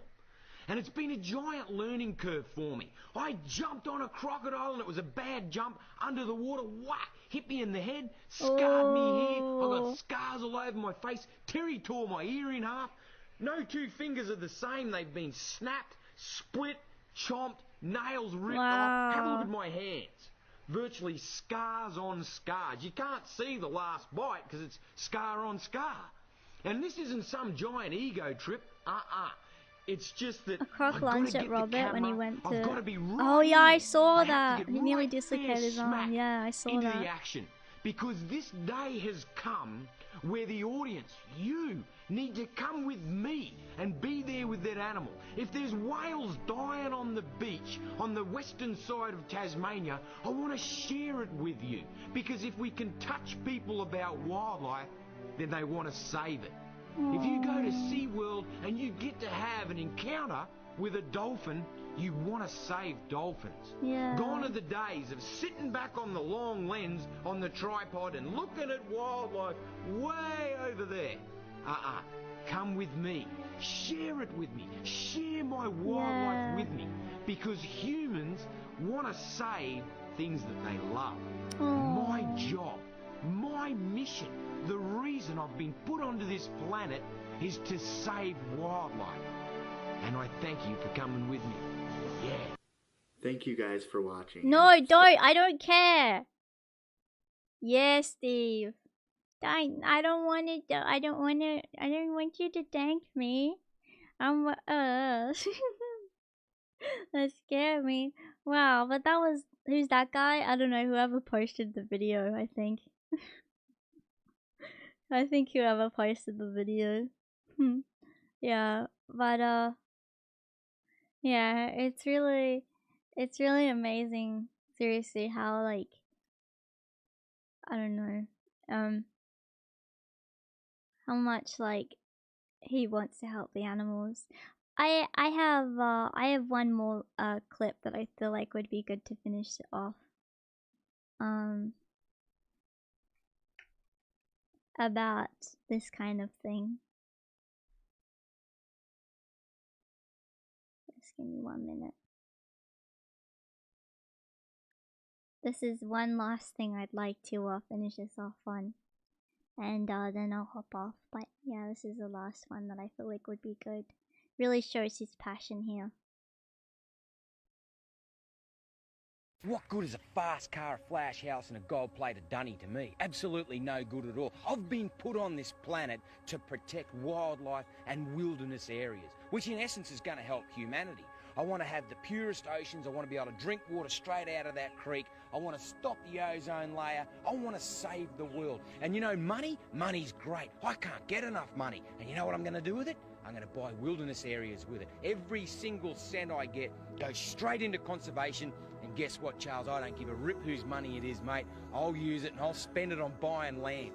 It's really good. It's really, really good. I really like that clip. It's really good. And he did, and he's impacted so many animals' lives, you know, through the use of all his research he's done and all the amazing programs he's done too. So, yeah, anyway, I just wanted to say, guys, thank you for coming to my stream today. It was really amazing to talk about this stuff with you guys, because I've wanted to for the longest time. He's one of the reasons I'm extremely proud to be an Australian, and, you know, I'm sure one of the reasons why I even got into working with more tricky animals than just domesticated pets. Oh, my tummy rumbled. I guess it's just time for me to go eat something. But thank you so much for coming, guys. I hope you liked the PowerPoint. I hope you learned something new. I hope you liked watching stuff with me as well, and learning about you know, learning some new things and stuff. I'm hoping to do more streams like this in the future. So if there's something you want me to talk about, let me know in the comments. And let me know how you feel about the stream in the comments too. Okay. Thank you so much for coming, everyone. I had so much fun. And I'll hang out with you guys soon. Now I believe tomorrow I've got a collab. Hang on, let me see. I believe I have a collab tomorrow. What's today? Thursday? Friday? Yeah, Saturday. No, we'll be playing Rusty tomorrow, which I'm excited to play again. So that's what we'll be doing tomorrow. And yeah, I'll see you guys then. Thank you so much for coming. I love you all. Okay, and I'll see you all. I'll see you all later. Okay, thank you for coming. Thank you for coming. And yeah, I had a lot of fun. I love you. Okay, I see you all later. Okay, goodbye, everyone. Bye. Thank you for coming.